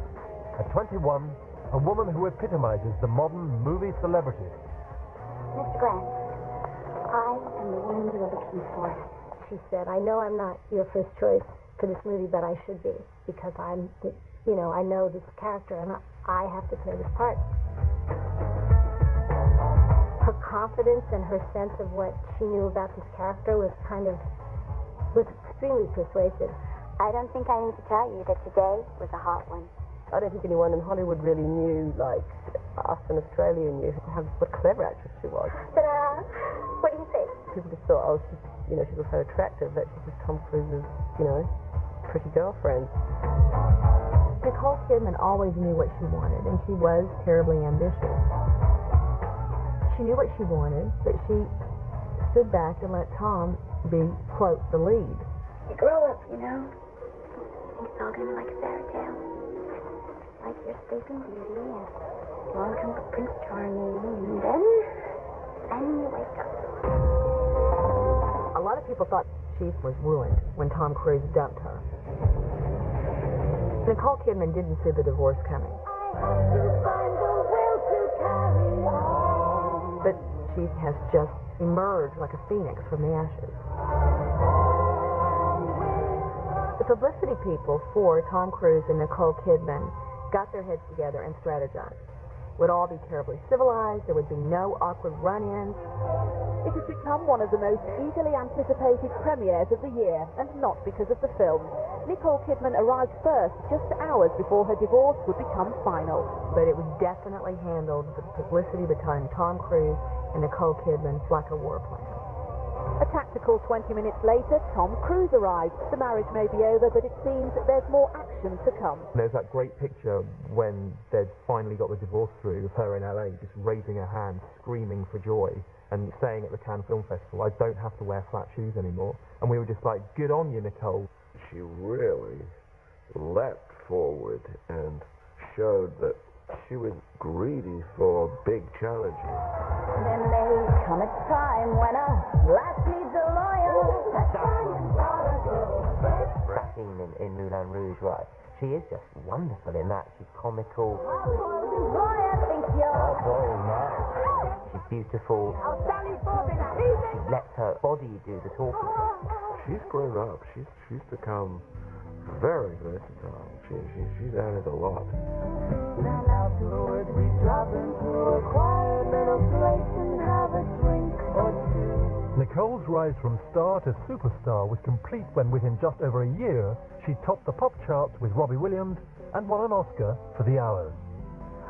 If I was thinking clearly, we brought you to Richmond to give you peace. If I was thinking clearly, Leonard, I would tell you that I wrestle alone in the dark, in the deep dark, and that only I can know. Only I. Once upon a time, if people had said to you, can you wait to see Nicole Kidman play Virginia Woolf? A lot of people would have said, yeah, I could wait quite a while for that. But I think it's a great performance. She's become one of the most spectacular actresses around. This is an aspect of your illness, not you. It is my voice. It's not your voice. Mine and mine Your alone. voice, but you hear. It is not. It is mine. I'm dying in this town.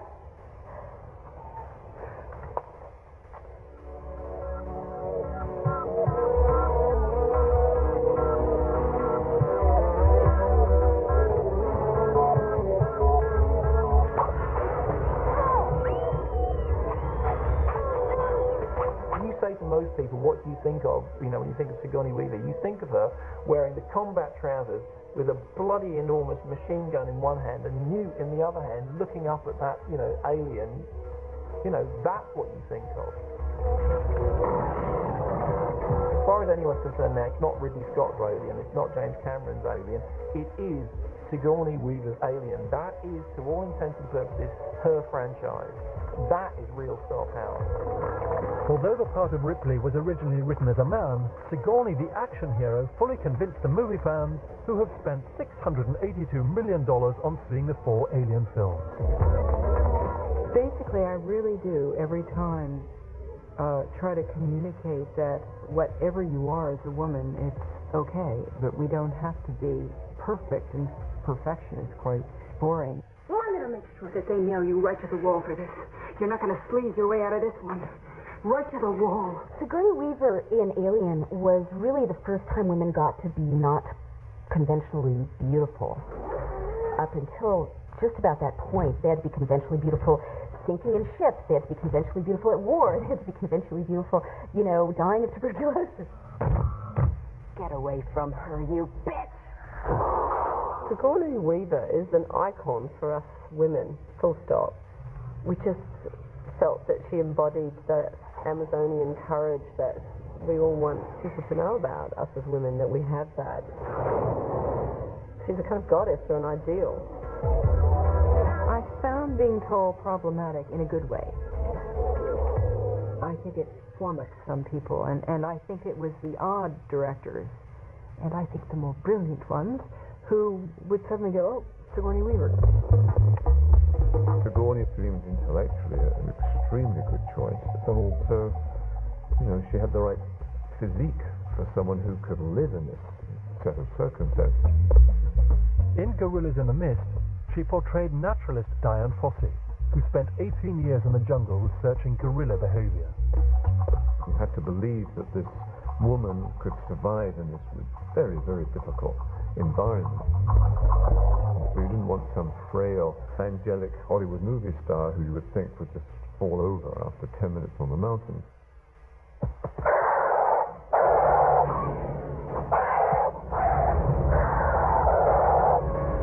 There's a huge act of courage playing the role. And there's a lot of real-life footage in it, real-life 500-pound gorillas. Diz, who was a silverback about the size of a big refrigerator, for some reason, he was not in a good mood.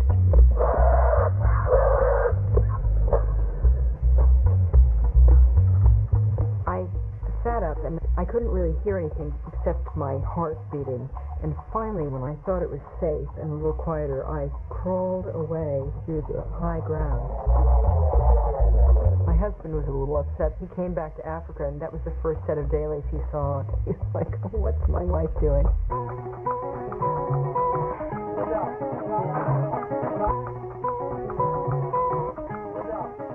You're on the air in about 10 seconds. 9, 8, 7, 6. I think Robin Williams is a serious actor, stuck in a comic actor's body. Good morning, Vietnam! And to some extent, persona. Hey, this is not a test. This is rock and roll. I couldn't measure his energy in megavolts. He's 100 different people in 75 seconds. Oh, vivo, the nine. But I found that he had enormous concentration. Thank you for that constructive criticism. It's a privilege to accommodate notes from a man of your stature. I first saw, as everybody else I think did, Robin Williams on Mork and Mindy. It was a different kind of comedy. It was a manic thing that was his very own. Robin Williams has said that he often took drugs. It was a fairly open secret in Hollywood that that was one of the things he liked doing. He famously said that reality was just a crutch for people who couldn't handle drugs in the first place. Didn't you call it once the devil's dandruff? Oh, yeah. The dancing powder, the wonderful joy, the Peruvian marching dust. Yeah. The drug in question was cocaine, and it was this non-addictive, happy drug that made you work better, made you tell jokes funnier. So what was there to be worried about? Until, of course, people started dropping dead from overuse of it.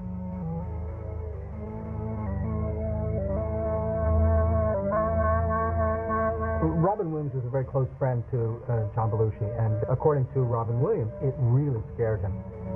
He had thought that John Belushi was the one who was indestructible. That was the beginning of the end of his drug use, that he realized he was doing something that was really potentially fatal, and made up his mind to stop. The thing that I find a little bit odd about this assumption that it was the cocaine that fueled his performances is look at his performances after he got off cocaine.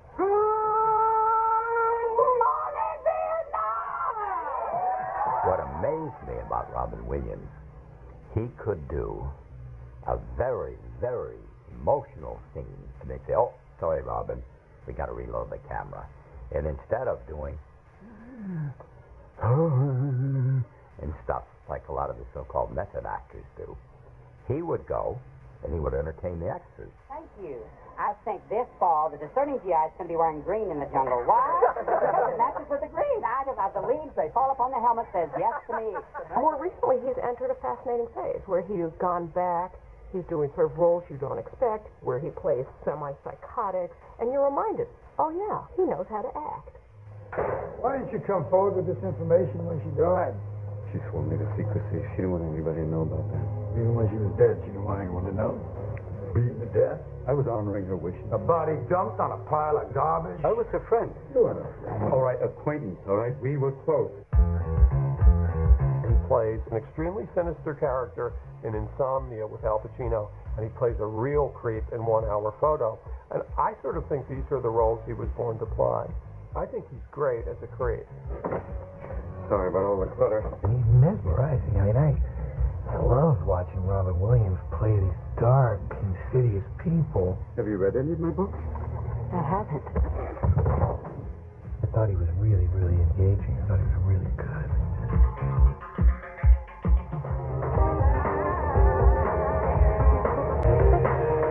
Movie acting is the absolute opposite of stage acting, because if you're on stage you have to project all the time. It's all in the words. It's what you do with your body and the way you move. And the great thing about Clint is that he seems to be doing absolutely nothing at all.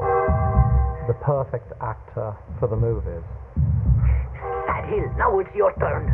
Clint has that kind of a magnetic thing that when he comes on the screen, you think, oh, what is he going to do now?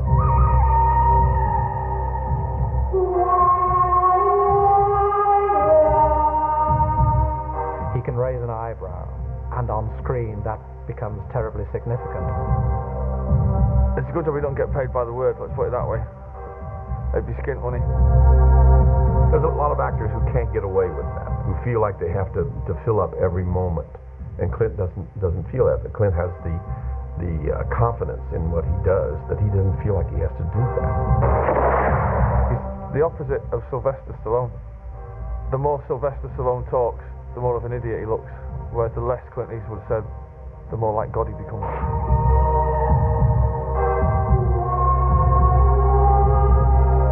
It'll be a lot easier with it. I don't think the poncho look would work for everybody. I mean, you've got to be extraordinarily cool to carry off wearing what is essentially a blanket with a hole in it.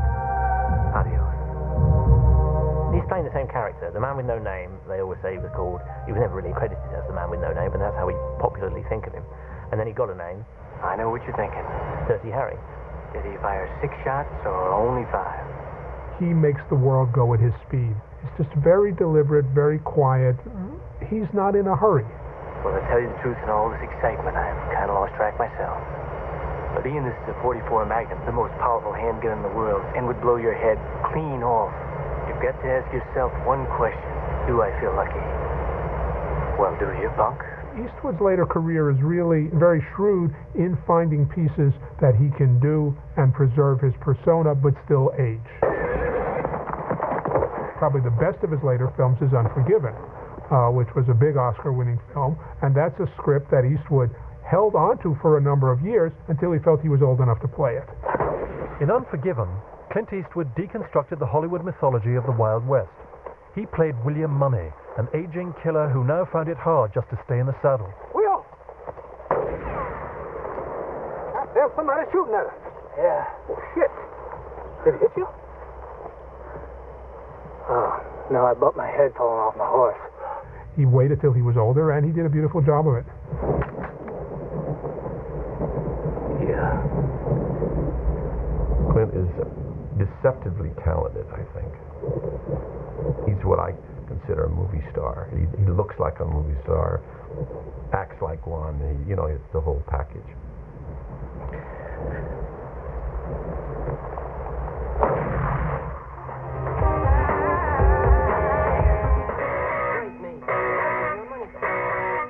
The appeal of Mel Gibson is actually pretty straightforward. He's a bit of rough. He's mostly sort of slightly unshaven looking, disheveled, hangover.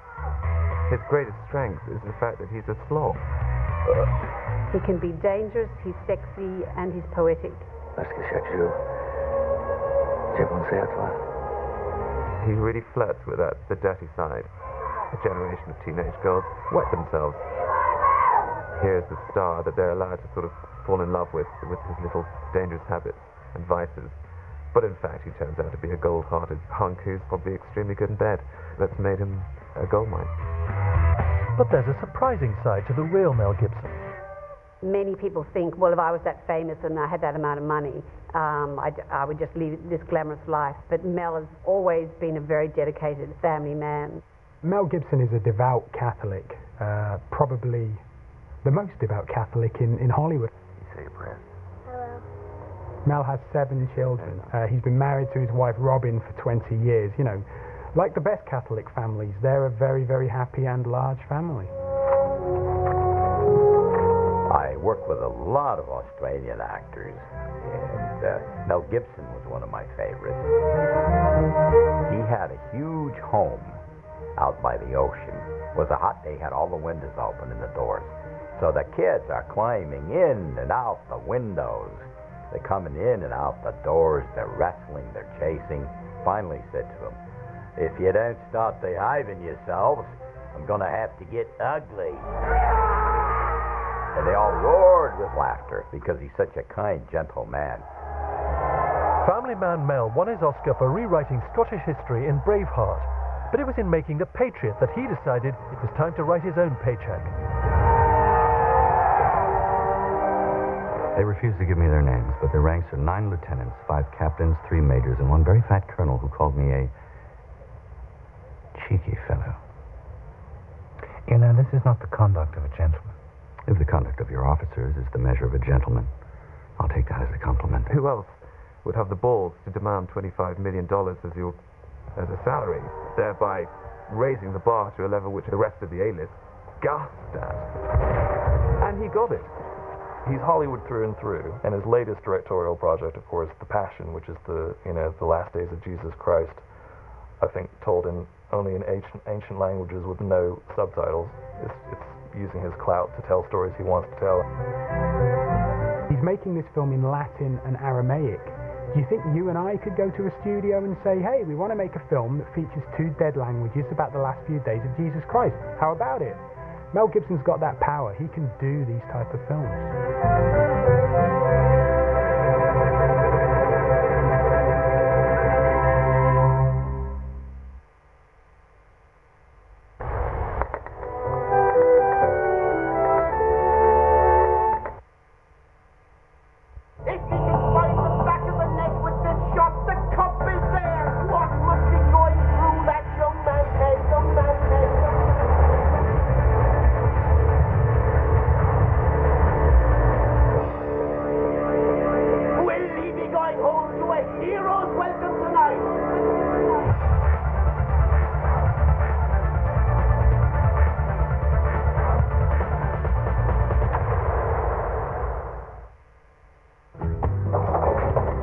Hiya.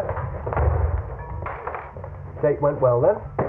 I'm going to end up a mad old wrinkly spinster with a cat and a brown sofa. Worse than that. You're going to end up with me. 4 years ago, the stars, firelight, the gold blend. If you haven't met Mr. Right by the time you're 30, I'll marry you. Stir your senses with the fresh taste and rich aroma of Nescafe Gold Blend. The coffee lover's coffee. Yeah, I remember. We've only got a year to go. Why wait? You're about to be treated like no man before. New Gillette Series Shave Gel, with ingredients like tea tree oil to invigorate. Get skin care with every shave. Skin that just got lucky. New Gillette Series Shave Gel. And try cooling aftershave gel to treat your skin even better. Every year, the average house wastes enough heat to fill 12 hot air balloons. At PowerGen, we don't like waste. So we offer you over 100 energy-saving solutions, from useful advice to new technology, helping preserve more energy for the future. PowerGen. Power in good hands.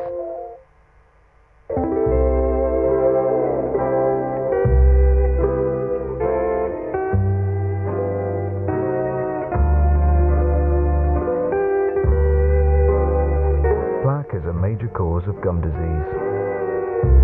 Fortunately, Listerine can reduce the buildup of plaque by half. Great news for everybody, except dentists. Listerine. Bad for bacteria, good for gums. Motro.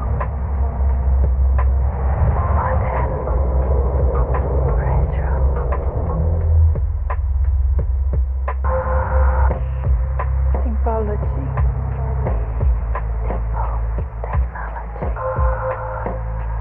Space. Do you speak micro? Things that make you go, Our ever-changing new taste menu just got better. It's full of even more things that make you go, Like our new Chicken Select. Delicious chicken breast pieces with a tasty dip. 2 for only 99p. Or why not try our mouth-watering berry and yogurt crunch? A mix of yogurt, berries and crunchy cereal with less than 5% fat.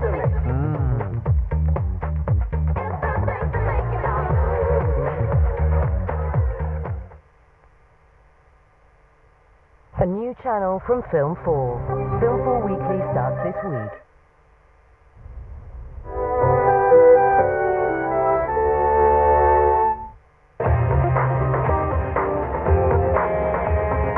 These are the world's most popular film actors, voted by you into the definitive Hall of Fame.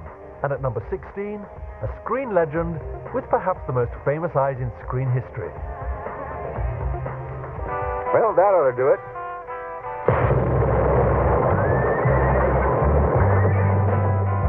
Paul Newman is just the best actor that's ever lived. You betcha.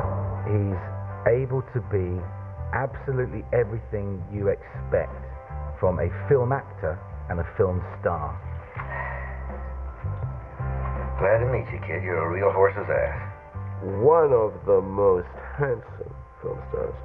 Blue-eyed, sculpted jaw. I mean, Paul Newman has the bluest eyes we've ever seen, and he became an actor at about the point that movies were mostly becoming Technicolor. So we got to see those blue eyes. And there really hadn't been a blonde hero before Paul Newman.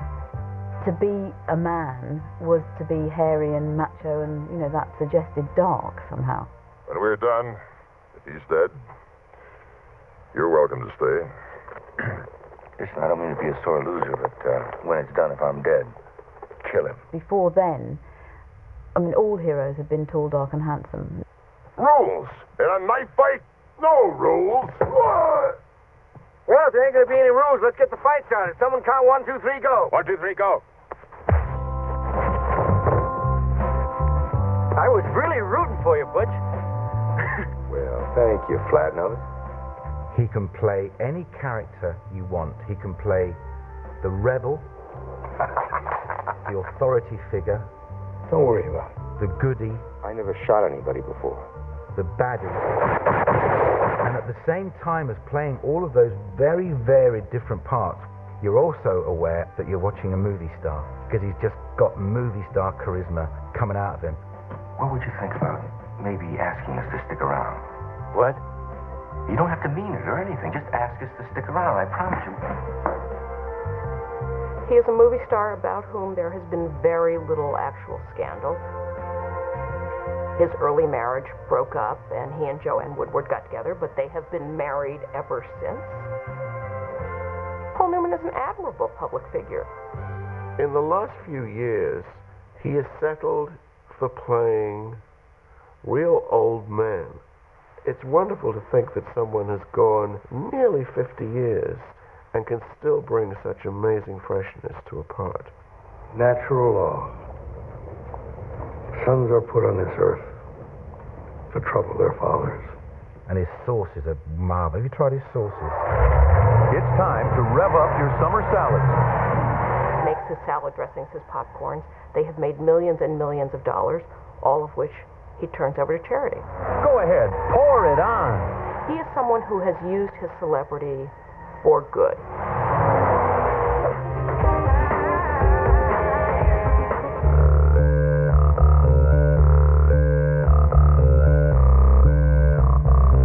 Brad Pitt is tasty.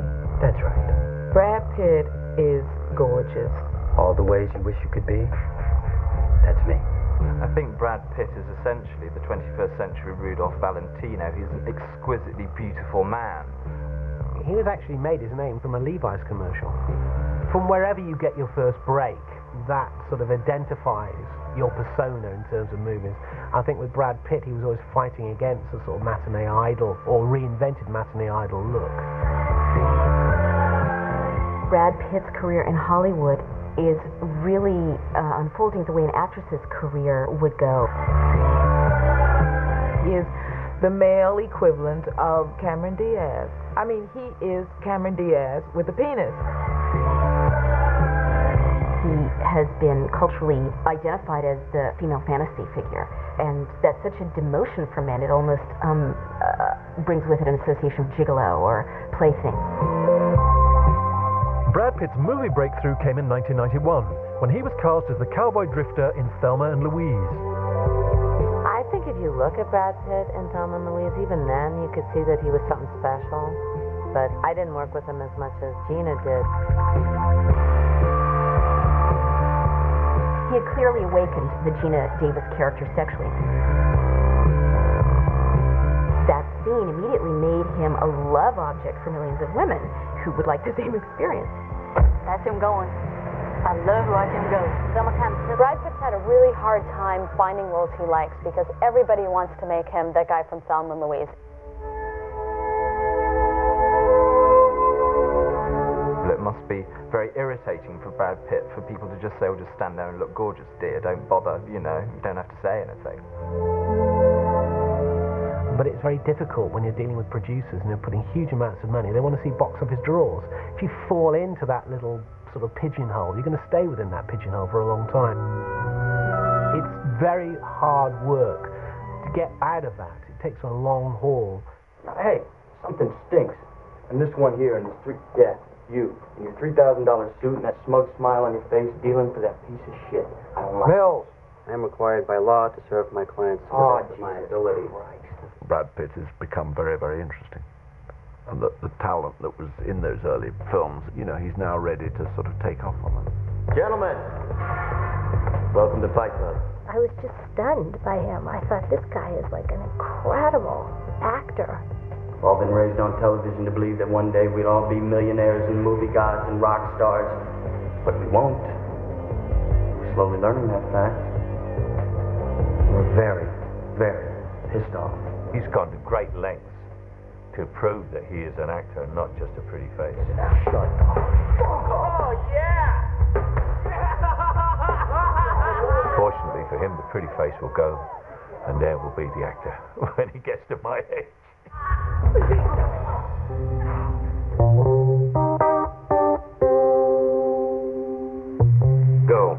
Stephen McQueen was so cool.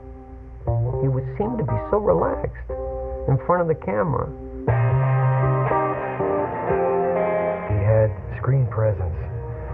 And I don't think that screen presence is really something that can be acted. What a name and all, Steve McQueen. No problem getting a shag with that name, eh? I wouldn't have thought. Fantastic. Play something else. Steve McQueen would be lost if you put him on a stage and said, go out and entertain us for 20 minutes. I don't think he could do it. But put him in a studio and bring the camera in, and all of a sudden he was very cool. And I think kind of vulnerability came across. And that's why I think he became very attractive to women and to men. Steve McQueen had a personal code to treat a film as if he wished he wasn't there. He'd rather be off doing something else. We deal in lead, friend. So do I. We're in the same business, huh? Only as competitors. He did say to me once, you know, I look out the window and I see, I have an office, I have an accountant, I have agents, I have all this. And I see a man wearing blue jeans getting into a truck and driving off. And I thought, that's where I want to be. That's what I'd like to do. Well, he always said that if he wasn't a movie actor, he wanted to be a truck driver. He loved to drive. When we were shooting Thomas Crown Affair, the dune buggy was more important than anything to him. And he used to take this dune buggy and scare the hell out of me. I mean, he would do spins with it on wet sand. No, I don't think Steve was easy to work with. He was very difficult. Because being from the street, he was uneducated but extremely sensitive and shrewd. Appreciate that. You know, everybody loved Steve McQueen so much that nobody blinked when he appeared in the Second World War wearing his casual clothes, because everyone else is in army uniform. He turns up in a sweatshirt, jeans, you know, like he's just been playing baseball. So that shows you how great he was. Cooler. Only the other actors at the time went, eh? How come he's allowed to wear his own clothes? Steve emerged as the star of Great Escape, probably because of the motorcycle scene. Steve did most all the writing himself. He didn't do any stunts, but he did his own writing. As a matter of fact, in one place in the film, they had two German writers there that were going to chase him. And Steve ran away from them. And you could tell Steve to slow down. No way. He ran away from them. So what they did, they sat the two German riders down, and Steve wouldn't put a German uniform on and chased himself.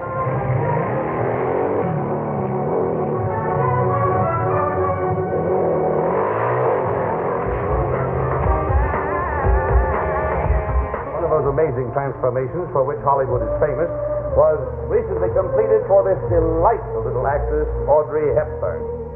Audrey Hepburn came along in the wake of Marilyn Monroe of the 50s penyomatic blonde. And you had this gorgeous little creature introducing a new silhouette, a new look. Won't you join me? Audrey Hepburn did engrave in stone the late 20th century Western dictum that you can't be too thin. She had that sort of gamine look. I mean, I think she was verging on the anorexic. She was always very, very thin, which means, of course, she looked wonderful in clothes. Oh, I think Audrey Hepburn had an enormous effect on fashion. I mean, even now when I look at anything she's wearing, I drool. How do I look? I think it was a Givenchy dress with the pearls at the back and the cigarette holder. Just fall in love with her. Oh, I was at Cambridge when I saw Breakfast at Tiffany's and have yet to recover from it. She just sort of broke your heart, didn't she? I love you. You belong to me. No. People don't belong to people. Of course they do. I'm not going to let anyone put me in a cage. I don't want to put you in a cage. I want to love you. It's the same thing. No, it's not.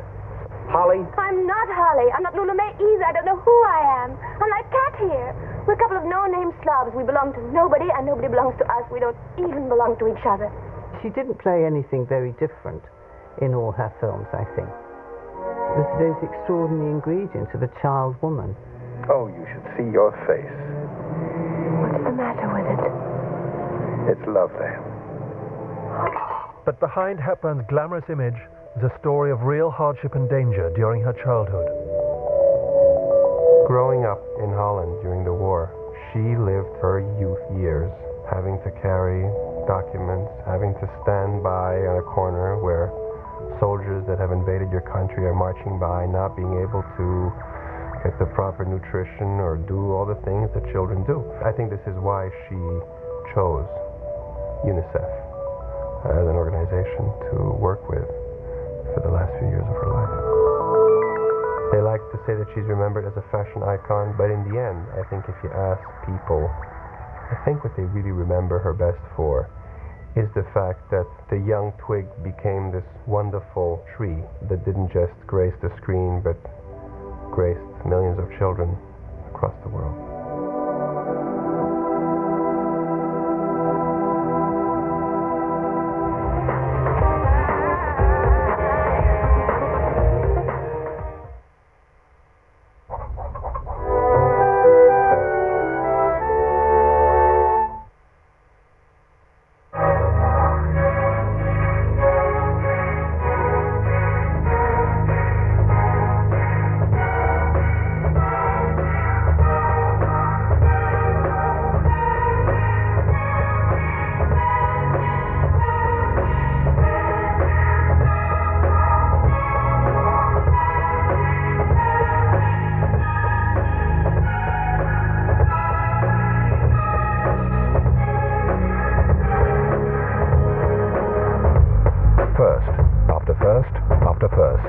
The new Audi A8.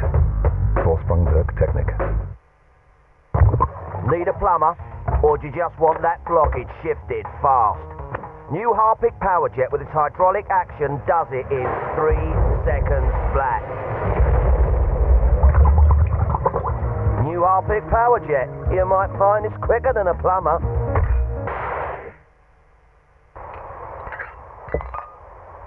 Clumsy plot. I'll claim it on our insurance. Get a new carpet. That's fraud. Calm down. We're acting in a commercial. I'm really a very careful homeowner. You could save up to 30% on your home insurance with eSure. They protect you from high premiums by not insuring people who make fraudulent claims. Hello, Mum. For an extra 10% discount, buy online at eSure.com, where safe homeowners and safe drivers could save money. Pre-press 80s Club Classics. The definitive sound of 80s soul. Get down to the biggest weekender and rare groove anthem. Everybody does. Stop all night to Oliver Cheatham, D-Train, Brothers Johnson, Bobby Thurston, and Sharon Redd. Relive the essential vinyl revival. Repress 80s Club Classics. Around the world, things are done in different ways. In China, it's traditional for the groom's family to pay for the wedding, or weddings. In the West, it's the custom for the bride's family to foot the bill. Sons, daughters, they're an expensive business, so it's good to know a bank that can help plan your finances wherever you live. HSBC, the world's local bank. Join Weight Watchers today and lose weight with new time to eat. I can eat real food and still lose weight. With new time to eat, I can change my shape and still live my life. It works, so you can wear whatever you want. Join before the 7th of June and register free. Plus, get our free booklet, Everyday Special. Call Weight Watchers on 08457 123 000 for your nearest meeting, or visit our website.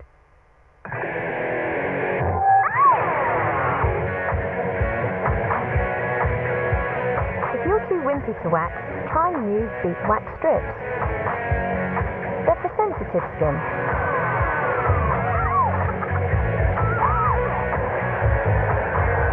Your legs will stay feeling smooth for up to 3 whole weeks, long after you've given up feeling wimpy. Beat a feeling that lasts. Three people are about to take control of this middle-class home. Get out! Get out! They are the teenagers. Three teenage mentors make up the rules for a family to live by. Can these unlikely therapists improve family life? Trust me, I'm a teenager. Coming soon on 4.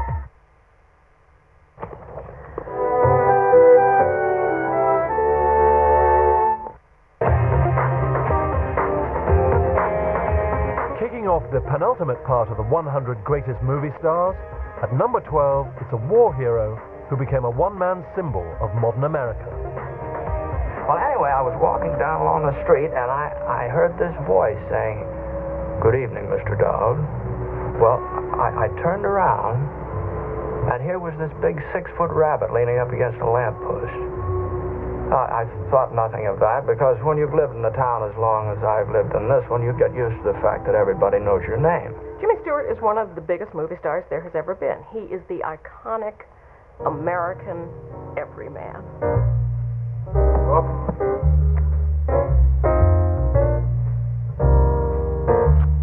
Jimmy Stewart has always embodied everything that's good about decent, ordinary, hard-working Americans. There's a famous story that when he won his Oscar, he gave it to his dad, and Dad kept it in his shop, and that's there in his best film roles. Stewart was kind of a little gawky, a little gangly. He was good-looking, but it wasn't like he was breathtakingly handsome. But there was a fundamental decency, and is really the key to his being a movie star. I don't need 24 hours. I don't have to talk to anybody. I know right now, and the answer is no, no. Everybody said, good, he's doing it. He's saying what we want to say. He's a hero. He's a real hero. You sit around here and you spin your little webs and you think the whole world revolves around you and your money. Well, it doesn't, Mr. Potter. That's what James Stewart had. And also, he was everyman and played his roles to the nines. And that goes for you, too. I admire him for his acting, and I admire him for his service of his country. Ladies and gentlemen, I'm very proud to be here, and I'm going to do my very best to be useful as a soldier in the United States Army. Hollywood film star James Stewart is now a captain in the Air Force. This wasn't some kind of PR officer. He wasn't doing shows to the troops. He won a couple of medals. He clocked serious flight time over Germany. This was a war hero, and that tells you a lot about Jimmy Stewart the man, and also a lot about what the audience responded to with Jimmy Stewart the actor. Harry Bailey went to war. He got the Congressional Medal of Honor. He saved the lives of every man on that transport. Every man on that transport died. Harry wasn't there to save them because you weren't there to save Harry. One of the interesting things about James Stewart is the darker side. You know, people remember him for films that they think are really happy. I mean, It's a Wonderful Life, a Christmas favourite, is in fact a Christmas movie that was kind of revolved around one man's attempt to commit suicide. This is hardly cheerful stuff. A film that really tugs at your heart. When they all come at the end and they all forgive him and he's standing, I can't remember the words or anything like that, but just the way his face starts trembling. Good idea, Ernie. A toast to my big brother George, the richest man in town. He gets joyous and all that. Don't start me off because I'll go again. That's right. That's right. Attaboy, Clarence. One of the most interesting things about James Stewart is that when America went into the 50s and a genuine period of prosperity, James Stewart went the other way. He started working with Alfred Hitchcock and started trading on the charm, on the public perception of his everyman abilities to do much darker work that kind of culminates with the role that he plays in Vertigo. One final thing I have to do,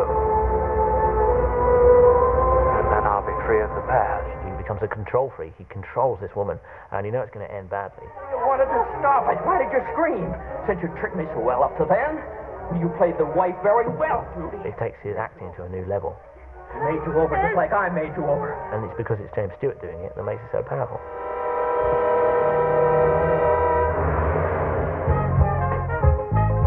Look at me! At 11, an actor who has been through the wars on and off screen. You can do moments that can be heartbreaking. Oh, give me some money! Don't you raise your voice at me! I'm still your mother. God is my witness. You can do moments that are hilarious. Oh, I'm sorry. Did I break your concentration? You can do moments that are also scary and frightening as hell. You better fucking back off, man. That's what Samuel Jackson can do. He can turn on a dime. Look here, babe, bro. I'm a little light right now. Could you, like, let me hold some change? No? When Sam was in Jungle Fever and he played the addict, that to me was very scary. I mean, he did his work on that. Dancing shit ain't gonna work. I ain't giving you a red cent. What? Come on, you can do me this one solid. What? Well, would you rather I go out and rob some elderly person? Steal? Well, either way, I'm gonna get high. Before he took that role, the man wasn't getting much work. He wasn't getting much work because he was using too many drugs. He was turning up bleary-eyed, breath stinking of alcohol and so on. I like getting high. Turned himself around and crucially put all of that experience into the role of Gator. Hey, ow. I was just coming out of rehab, so I didn't really need a lot of makeup because I was still detoxing, and I looked a whole lot like Gator, and I had the mannerisms and I understood it. My brother. You can be playing the most completely amoral character possible, but still you're drawn to him. That's what stardom's about. What? Say what again? Say what again? I dare you. I double dare you, motherfucker. Say what one more goddamn time. And this unmarked brown envelope came in the mail, and when I opened it, it said, if you tell anybody the contents of this script or anything about it, you know, somebody will show up at your door and your arms and legs will be broken. Does he look like a bitch? What? Does he look like a bitch? No! What is this? And I see it's like story, you know, Quentin Tarantino. And I will strike down upon thee with great vengeance and furious anger those who attempt to poison and destroy my brother. And you will know my name is the Lord when I lay my vengeance upon thee. As Ordell and Jackie Brown, he had this great pimp walk, you know, and long hair and the long goatee. You sure you didn't get nervous and let something slip? I mean, if you did, you know, I ain't mad at you. I just gotta know. You ain't asking the right question. We were rehearsing that scene where I was choking her, and then she stuck that gun in my balls. Is that what I think it is? What do you think it is?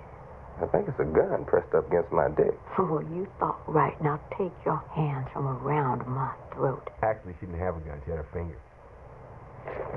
What the hell's wrong with you, Jackie? Shut the fuck up and don't you move. I'll be sitting in an old folks' home thinking about my hand in Sam Jackson's crotch about 40 years from now. You know.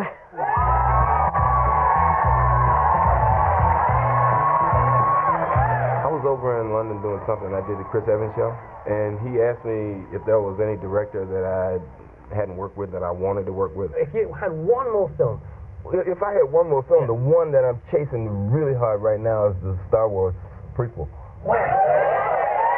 I'd be Lando Calrissian's father, Darth Vader's father, I'd be, you know, Luke Skywalker's slave. I don't know, man. Okay. They called and asked if I was serious. I said, well, sure. And the next thing I know, I was getting a meeting at the ranch. And George and I talked, and I told him, you know, I'd be a stormtrooper, man. And nobody needs to know I'm in this movie, just as long as I know. Didn't matter. He said, well, we'll see what we can do. You're impossibly outnumbered. I don't think so. We'll see. And it turned out to be a really, you know, cool role. I'm still, you know, hanging out with Yoda, and I'm still, you know, there.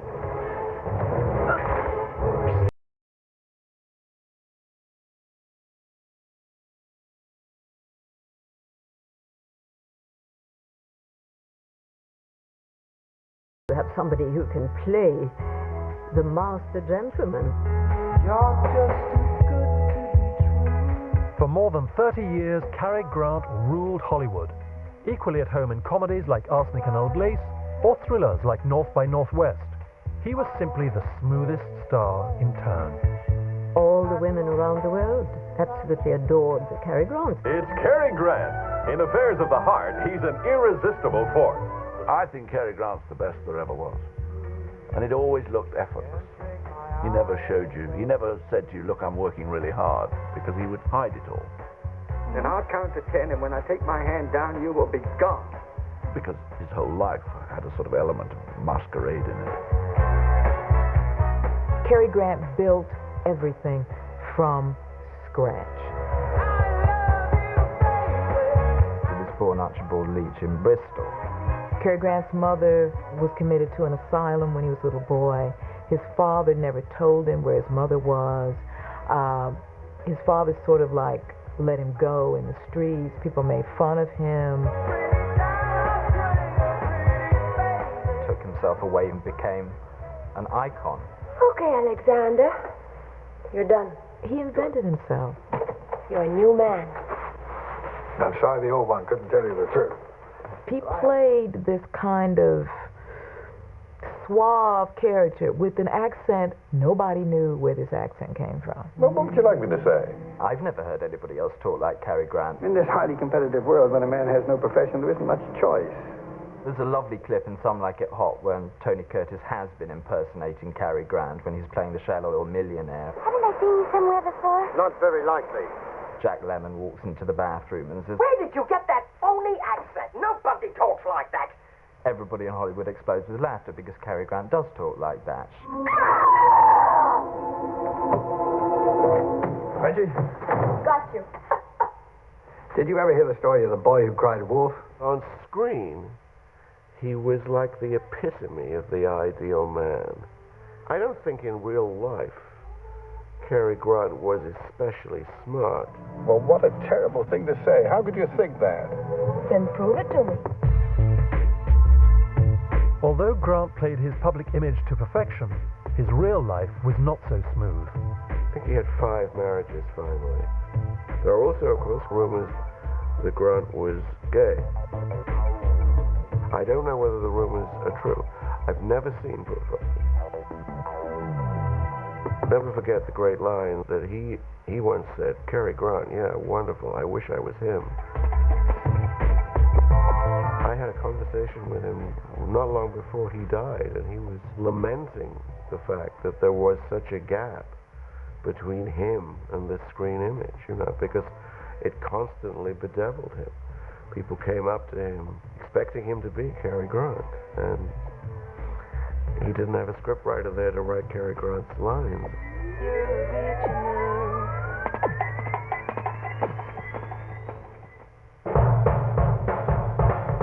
Ewan McGregor is an actor who has used his fame in many ways to work with the British film industry, and because he came to prominence with Trainspotting, which was basically the film that kick-started the revival, and he's become a poster boy for the British film industry, and rightly so.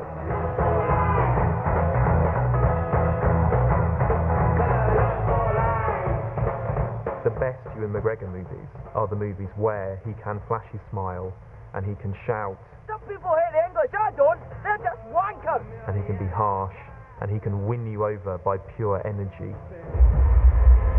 What's on the menu this evening, sir? He knows how to play the lead in a film, which is something that very few people of our generation are able to do. Would sir care for a starter, some garlic bread perhaps? No, thank you. I'll proceed directly to the intravenous injection of hard drugs, please. He lets everyone else breathe around him, and that's a skill that normally takes people they don't do until they're in their 40s, and he was doing it at however old he was, 26 or whatever, with Trainspotting. What a penetrating goal that was! Until actor since Archie Gamble scored against Holland in 1978. What a defining moment in what is so great about Ewan McGregor is the moment in Trainspotting when, after he's had it off with Kelly MacDonald, You can't sleep here. he's thrown out of the room and the door slams and he's left standing in the corridor, and then you see him pulling the used condom off his dick. How many other actors would do that? As far as he's concerned, his body is his tool, and he will use it as much as is possible. Use my body like the pages of a book. He does like to get it out. In real life, apparently, as well. I think he's not shy about taking his trousers down. Never has been. If the role demands it, he'll take them down, and if it doesn't, he'll take them down anyway. He's got a huge talent. Yes, he needs your poetry now. I always say he's like this really happy Labrador. He just seems to kind of come bouncing into his roles and go, yeah, okay, I'm going to take this on and I'm going to do it like this and I'm going to do it like that. Come on. Who would have thought Ewan McGregor from Trainspotting could be, a fantastic singer in Moulin Rouge? Get down! not an opera singer, but he is a perfectly competent singer who gets away with it because of the gusto with which he approaches it. I'm sure there are some Americans who the first thing they ever saw him in was Star Wars. I'll get to the bottom of this plot quickly, milady. And of course, it's interesting because what he's done with that Alec Guinness impression is to study Alec Guinness and to try and figure out what Alec Guinness would have sounded like as a younger man. You must learn the ways of the Force if you're to come with me to Alderaan. Patience. Use the Force. Think. An awful lot of what makes Ewan McGregor so good as a movie star is that he goes for everything. It's like he gives it, 100%. If it involves singing, great. If it involves nudity, great. If it involves violence and drug taking, great. It doesn't matter what it involves, he'll just do it.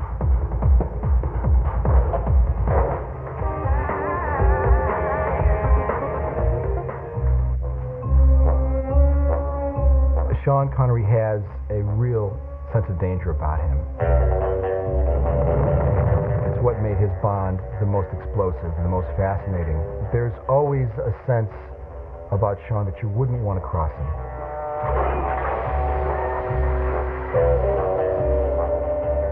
Shocking.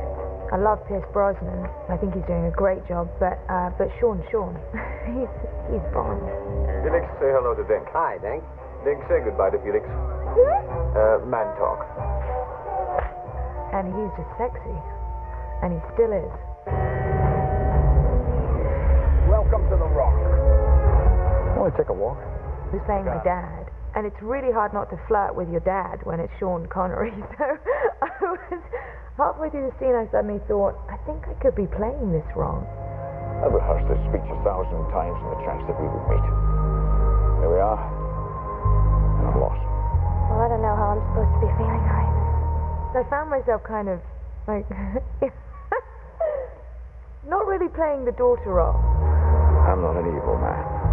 If you can believe that, then it's a star. He's an extraordinarily potent figure, Sean Connery. Very unusual. Sean Connery was a bodybuilder, was a weightlifter. People forget that. He is a tall guy. He's a big, powerful man to this day. He exemplifies sort of right down through his feet, sort of kind of masculinity and purpose. Fucking with you, Mr. Hardcase. We have to have that information one way or another. Not that way. You're going to talk. It's that older male, reliable figure. And it's very important that he stayed a little bit Scotch. Oh, what's the matter? Can't you talk with a gun in your mouth? A little bit testy. One. A little bit irritable. Two. He's never gone sweet.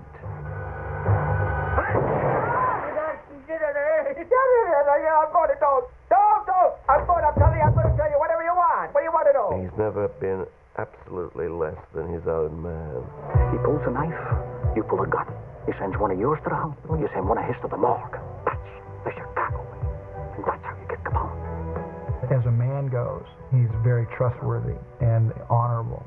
And so, he remains the biggest star I've ever worked with. Make sure when your shift is over, you go home alive. Here endeth the lesson. He has now become one of the elder statesmen. If you can get Sean Connery in your movie, he can get the audiences to really believe any premise. I thought I'd lost you, boy. He has such credibility. Oh, I was trained by the best British intelligence.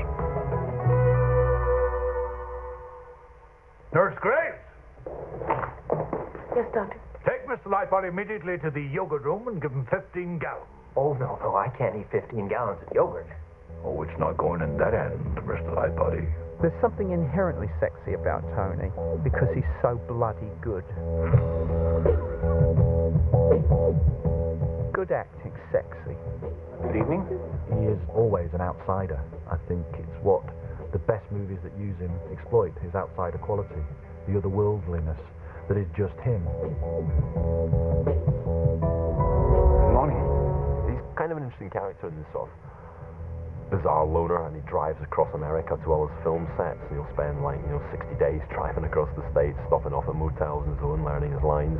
Closer. He's magnificent. He's just, he's the real deal. Anthony Hopkins.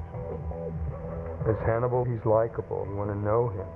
People will say we're in love. And then you realize how dangerous a character you're dealing with.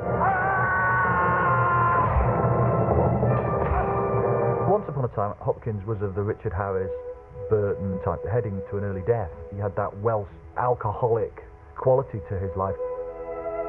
He's had to control those demons in his real life, and we now get the sense of a very self-controlled, focused man. Possibly as a kind of weird accident, it's become incredibly potent in a Hollywood movie. I didn't know I could be so happy. You're the truest person I've ever known. Every great actor brings to the screen something of themselves, and acting isn't about being somebody else. Acting is truly about revealing your soul. How could Joy be my wife? I'd have to love her, wouldn't I? I'd have to care more for her than for anyone else in this world. I'd have to be suffering the torments of the damned. The prospect of losing her. Empathy and compassion shine out of Anthony Hopkins' eyes. I'm sorry, Jack. I didn't know. There are no holds barred, and there's no... he's just so free as an actor. There's absolutely no self-consciousness whatsoever when he's performing. He's amazing.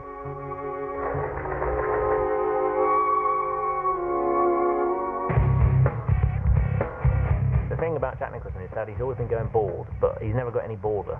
When we first saw him, he was already had this really high hairline, and that's become a visual trademark. His eyebrows, they go up in half moon shape. He has a habit of letting them shoot up, like circumflexes and that kind of thing. He's also got grin. In America, they call it a shit-eating grin. The I love life grin. He has the $1 billion smile. Did you know that you can see his grin from space?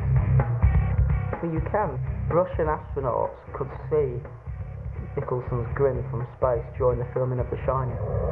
Little pig, let me come in.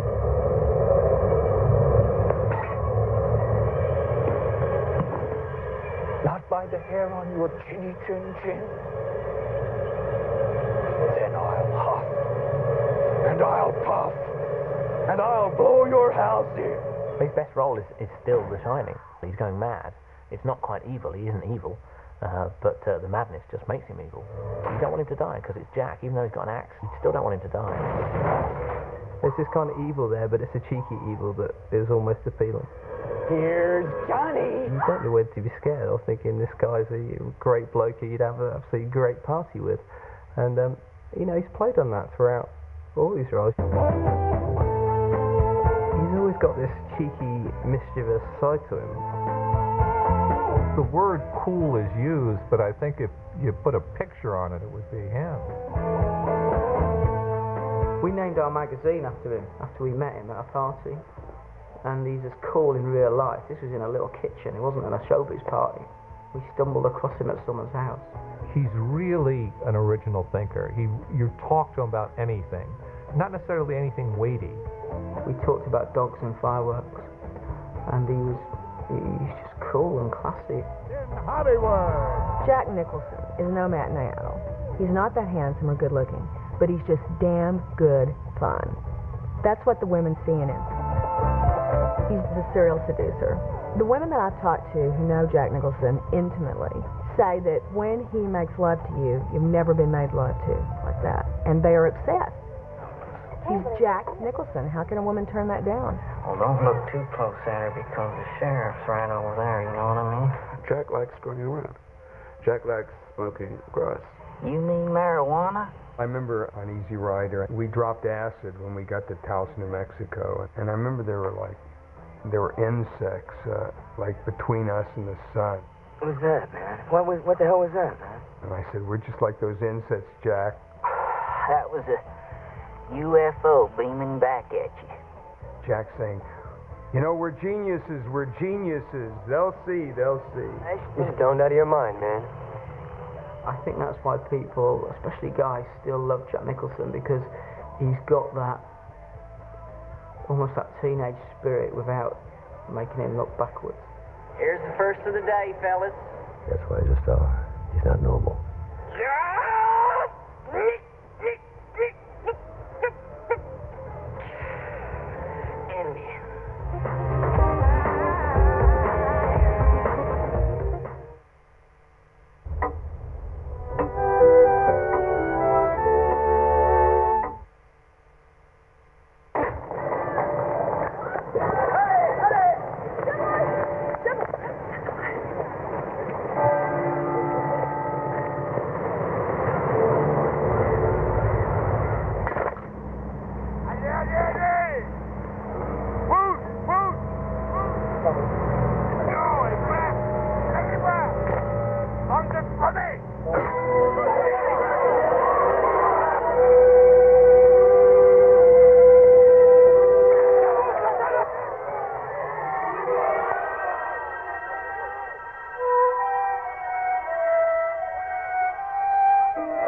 just cleanse your skin in one easy step.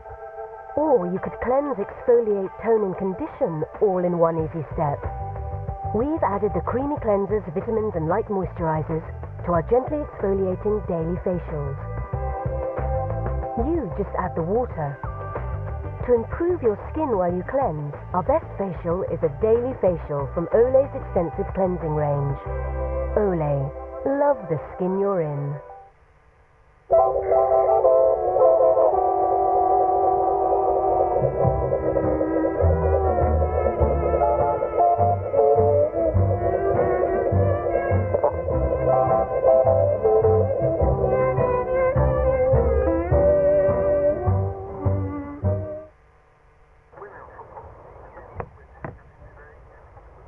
I'm not going to eat that.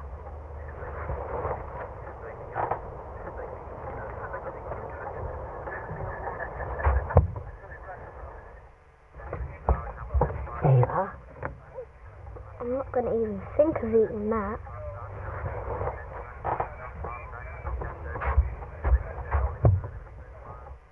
Now, before you go off to bed, you come and give your granny a great big kiss.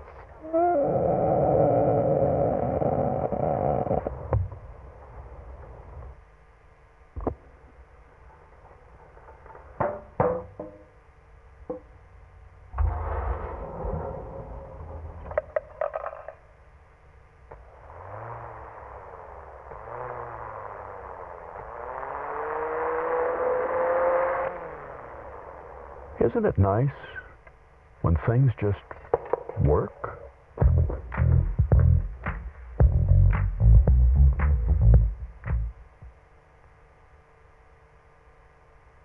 To the nation, she was the brave model who overcame adversity. But when marriage propelled her to fame, a different side of her life came to light. I genuinely wanted to believe it. There was always a slight element of truth, which ended up giving her the benefit of the doubt. Heather Mills, the real Mrs. McCartney. Wednesday at 10 on 4.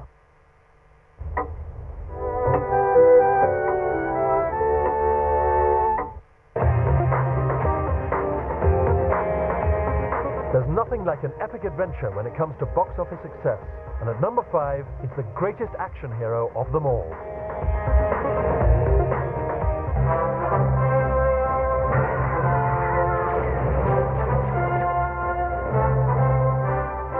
Harrison Ford is known as a super action hero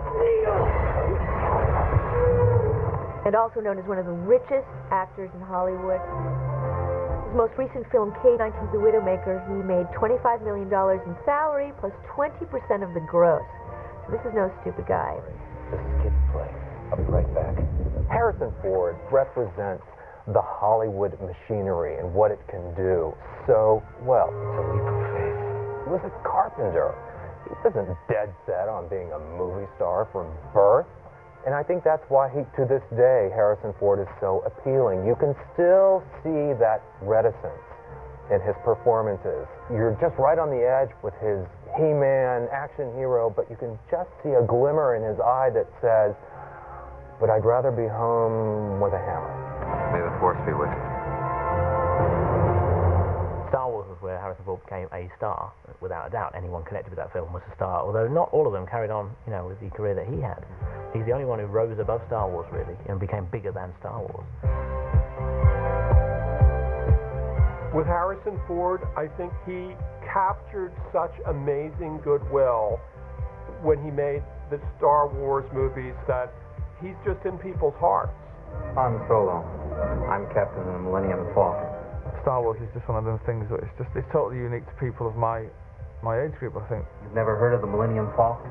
I think it came out when I was 10, I was mesmerized by it, still am. Stop that ship! He's like the Beatles. He's like anybody who you had a lot of good times with when you're young. Unless they do something horrible, you're probably not going to push them away. It's like an Imperial cruiser. Our passengers would be hotter than I thought. Looking back on it now, if you watch it now, he almost slightly looks like he's taking the piss.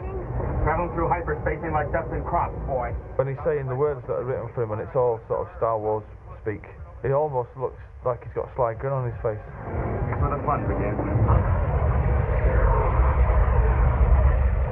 Harrison Ford always seemed the age that he is now. Listen to deflector shield. Don't strap yourselves in. I'm going to make the jump to light speed. He seems slightly creaky, even when he did Han Solo in Star Wars, and that's going back many, many years now. So I think that's why he can carry on. He can endure. I mean, he looks pretty fit for an old man. Well, Harrison is an absolute 100% perfectionist.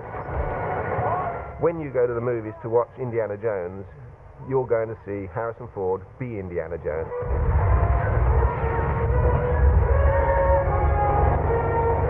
He does a huge amount of the stunts himself. You see him hanging on that gun barrel, that's Harrison.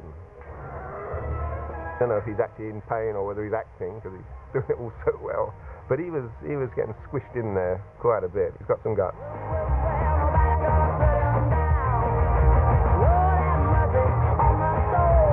He's not without his faults. He was quite funny, because there was another instance where Indiana Jones first steals the horse to go on the chase. Harrison jumps off the rock, knocks the horse and rider down, gets his leg over the horse jumps up underneath him, punches out the Arab, and he gallops out, kicks another Arab that's charging in on the way out.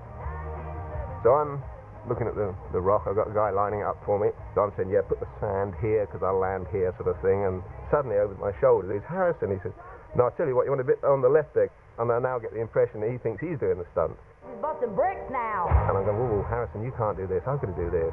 He said, no, I can do it. So I suddenly had a brain move. I said, Harrison, you've got 2 seconds, come over here. And I took him around behind a rock. I said, look, if you're jumping off a rock, I'll get extra money. If you keep doing all the stunts yourself, I'm earning nothing, you know? And he went, oh my God, I'm sorry, Vic, I'm so sorry. Oh, jeez, I'm sorry. And I sort of blackmailed him into letting me do it. He is Indiana Jones, I promise you, this guy. In 2002, he got the chance to prove it. The kid thought he was hallucinating. He couldn't believe it. Indiana Jones turns up and saves him, you know, so they had interviews with the kid and everything. He's like, I couldn't believe it. If he wasn't such a good actor, he would have made a great stuntman, you know, which is absolutely true.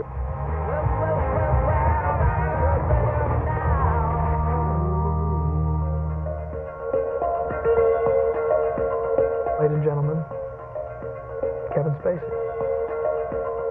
You get out of here. What makes Kevin a movie star is the fact that he holds the screen so well, you know? It's something you just see when you're looking through the camera. Something in the eyes. You know, there's something going on there. You're humans. Sometimes it's hard to imagine how you've made it this far.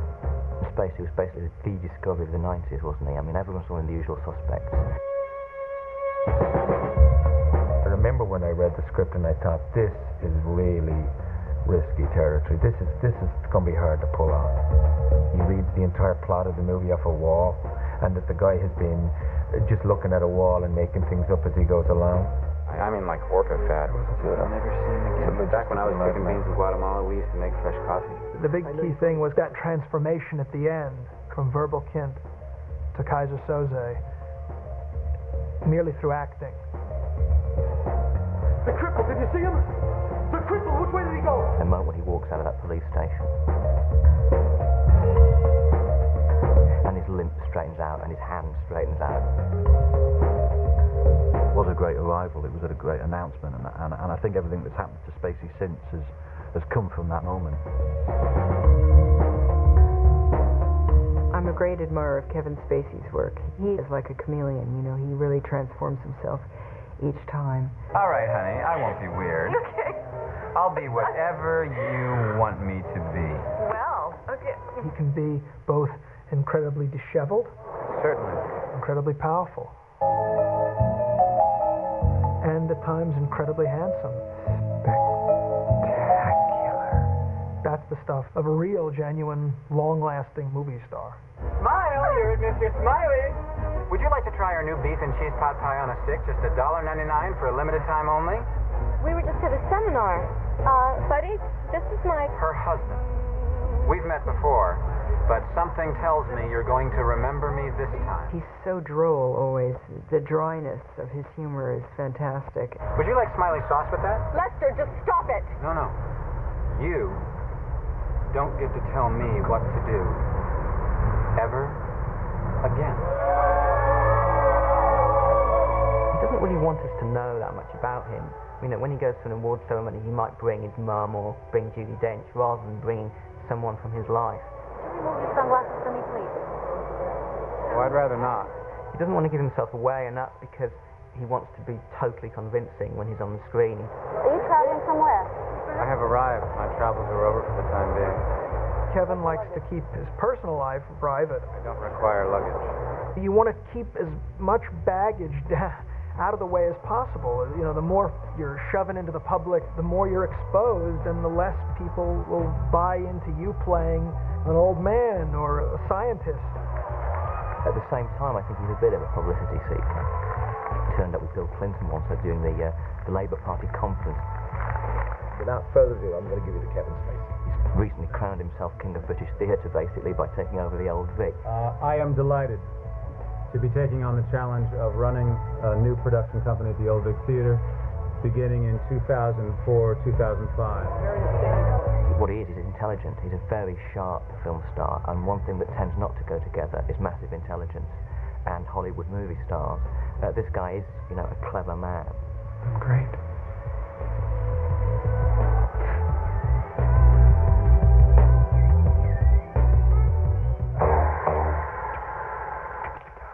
At number 3 in our chart, the regular guy who was to make it big.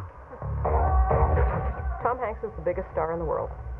Tom Hanks movies, when you look at what they have grossed at the box office, consistently, movie after movie, you can't beat Tom Hanks right now.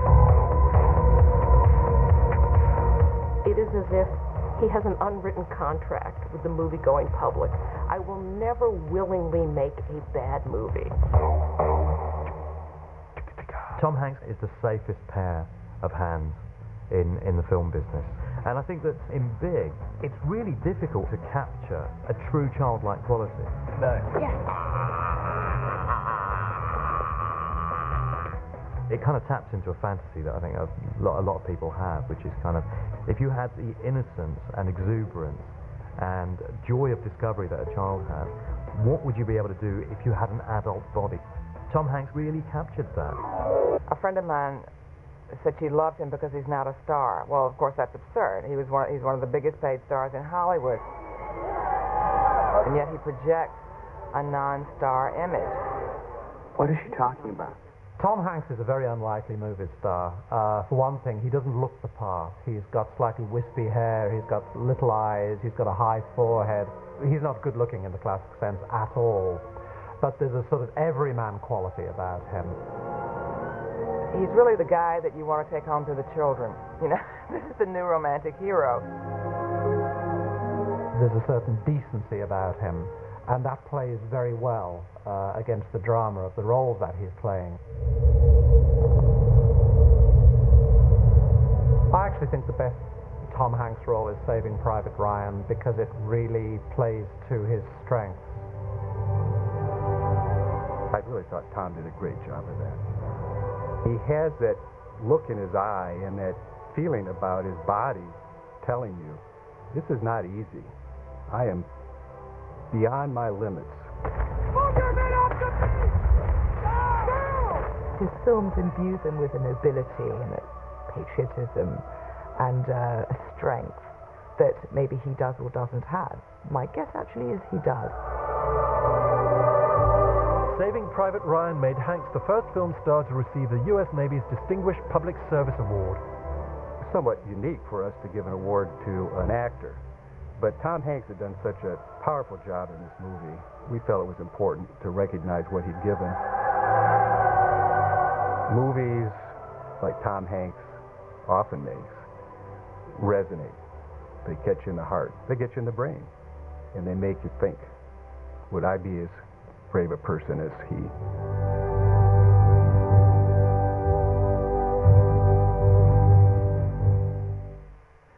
You don't understand. I could have had class. I could have been a contender. I could have been somebody instead of a bum, which is what I am. Even when I'm editing his footage, I can't take my eyes off him in the frame. He just draws you in some magical way. You want to play games? All right, I'll play your fucking games. He's a star, yes, in many ways, you know, sexy, handsome, dynamic, but more than anything else, he's really an actor. I want you to hit me with everything you got. I want you to fucking lay me out. Go ahead. You sure? Go ahead. Hard. After you throw a punch, I can take it up the ass. Come on. Hard. The first film I ever worked on with De Niro was Raging Bull, and from the very first second of footage that came into my hands, I knew that I was working with something that was just pure gold. The story of Jake LaMotta is an amazing story. He was a horrible character, and yet he was such an admirable fighter. Oh God, what a fighter! He was crazy. De Niro was so convincing. It was amazing the way that man portrayed me. We spent the whole year together, and he psychoanalyzed me pretty good. He knew more about me than I did.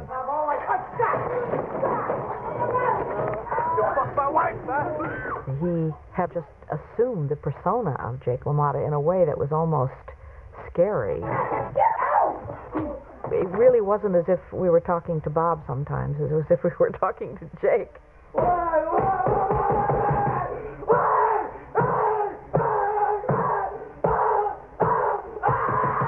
And I'll tell you another thing. He took 4 months out of the movie to put on 60 pounds. He was at his best fighting weight in the beginning of the movie, and then he went and ate his way through France and gained a huge amount of weight. It's over for me. Boxing's over for me. I'm through. I'm tired of worrying about weight all the time. That's all I used to think about was weight. June 29th. I gotta get in shape now. Too much sitting has ruined my body. Too much abuse has gone on for too long. When Scorsese met De Niro, they were just drawn to each other. And it's as if, you know, a kind of great virtuoso found his instrument. There's a connection spiritually between us in a way. What I mean by that is it's emotional and psychological. It's so private, I wouldn't know how to describe it. It's just that we kind of know each other. Particularly then, too. We were at the age of 29, 30 years old. In Taxi Driver, Travis Bickle is a psychotic. He's a guy who's going crazy. You can almost see him going down a slope and changing.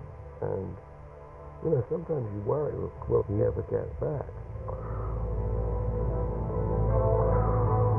No matter how repulsive or dangerous a character can be, and Travis Bickle at times can be very repulsive. You talking to me? Well, who the hell else are you talking to? You talking to me? There is still an element of sex appeal and hidden sympathy, very deep. Oh, yeah? Huh? Okay. I think what's really interesting about Robert De Niro is he's got a certain blankness. You know, there's a kind of clean slate quality, and we don't know much about him. Bob is like a chameleon. He often will just wear a pair of glasses, and he can walk around anywhere, and people don't recognize him. I don't think every actor can do that. De Niro in real life, when he smiles, it's very uneasy. He doesn't have a natural manner. It's as if there wasn't quite a fully developed him. All right, now look, Father, I'm a patient man. That's what 19 months in a Vietnamese prison camp will do to you. But I will be watching you, studying your every move.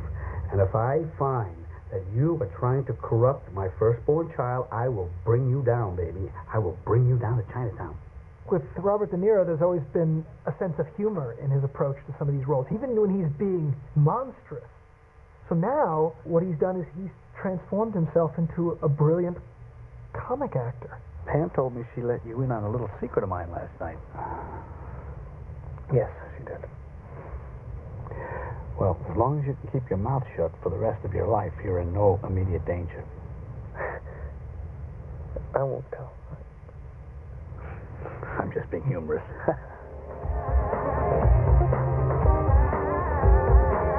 And so we come to the end of our search for the world's greatest movie stars. They're some of the most famous faces on Earth. We've lived our lives, our dreams, and even our nightmares through them. But who did you, the Channel 4 viewers, vote the greatest film star of them all?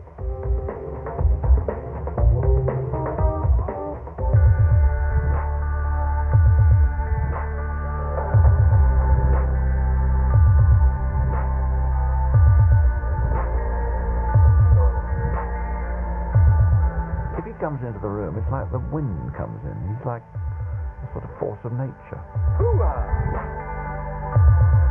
Nobody can touch him now. He's extraordinary.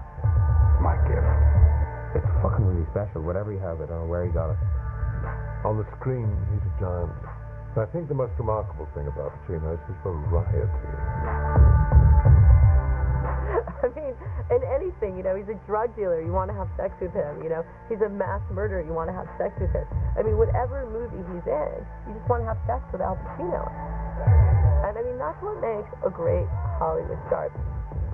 You want to learn the first rule, you'd know if you ever spent a day in your life. You never open your mouth till you know what the shot is. There's something just extraordinarily menacing. There's a real malignancy in there. He's not the kind of guy you'd like to be in a kind of staring contest with. You need people like me so you can point your fucking fingers and say, that's the bad guy. Pacino's greatest role is a Godfather. The studio did not want Al Pacino at all. There was a lot of resistance to casting Al. And he was short, and he was not pretty. That's my family, kid, not me. Coppola's masterstroke was to take this unthreatening, charming, affable, likable, all-American guy and pull the malignancy out of him. By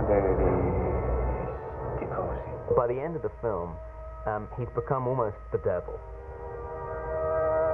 And you're always reading it in his eyes. The bit where he's in the restaurant and he has to do the shooting, it's all in his eyes. There's a train rattling past and it gets closer and closer and it's all in his eyes. He doesn't do a thing.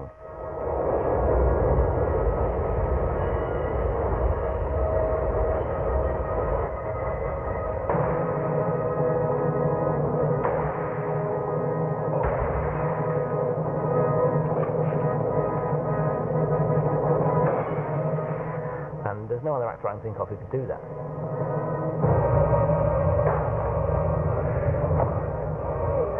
When you meet Al, he's very, very un-movie star. That's what I call it. It kind of takes you off guard a little bit, because you get this big build-up. Oh, my God, I'm going to meet Al Pacino. Holy shit, there's Al Pacino's in that room down there. And then when you get in there and you meet the guy, you say, oh, my God, he's just a normal guy. That's why you start for me? Well, yeah. Why? What'd you think? He was going to get whacked? Lefty thought he was going to get whacked. I like to think that I don't know anything about acting, about anything when I start off, and I really don't feel I do. And just go there like I used to and see what happens. And a way of working comes, but I just try to keep the slate clean. He used to take me a lot to the movies, you know. I learned. I watched the guys like Humphrey Bogart, James Cagney. That teach me to talk. Scarface is one that's always mentioned because it's a scenery eating, performance.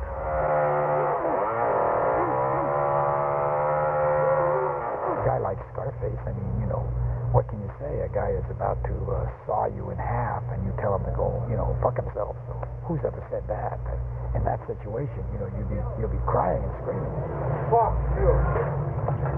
So a character like that, in some strange way, and almost a perverse way, we admire. In the mature phase of Al Pacino's career, he's become a bit of a shouter. Take the fucking wax out of your ears! The Son of a Woman, where he plays the blind lunatic driving the Ferrari. Shoot! Don't blame me, Charlie. I can't see! That's the role he was born to play. I mean, he's just completely nuts in that movie. Now!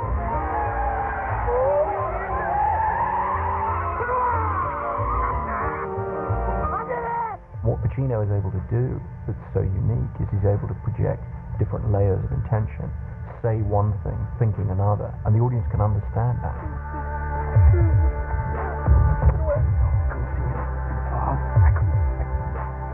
The scene where he shoots his partner, maybe by accident, maybe on purpose, he's able to preserve the ambiguity of that moment because he's able to show the psychological reality of what's happening there. So you can actually see that as his partner is dying, all the thoughts about what are people going to think of what I've done, it's all right there in that moment. legend in acting terms. And an icon, you know, an icon for both American cinema and American theatre. James, I have recruited and trained and served with the best our country has to offer for over a quarter of a century. I do forget things after I've done them. I mean, I really don't think I know how to load a gun, frankly. And I've loaded more guns in films than I have taken sips of coffee, you know, so I just forget things. But that's why when you start over again, then you have to start fresh again. The canvas is fresh. You're going to play a new cop. It's a new world. Today's a new day. What's going on? Al Pacino.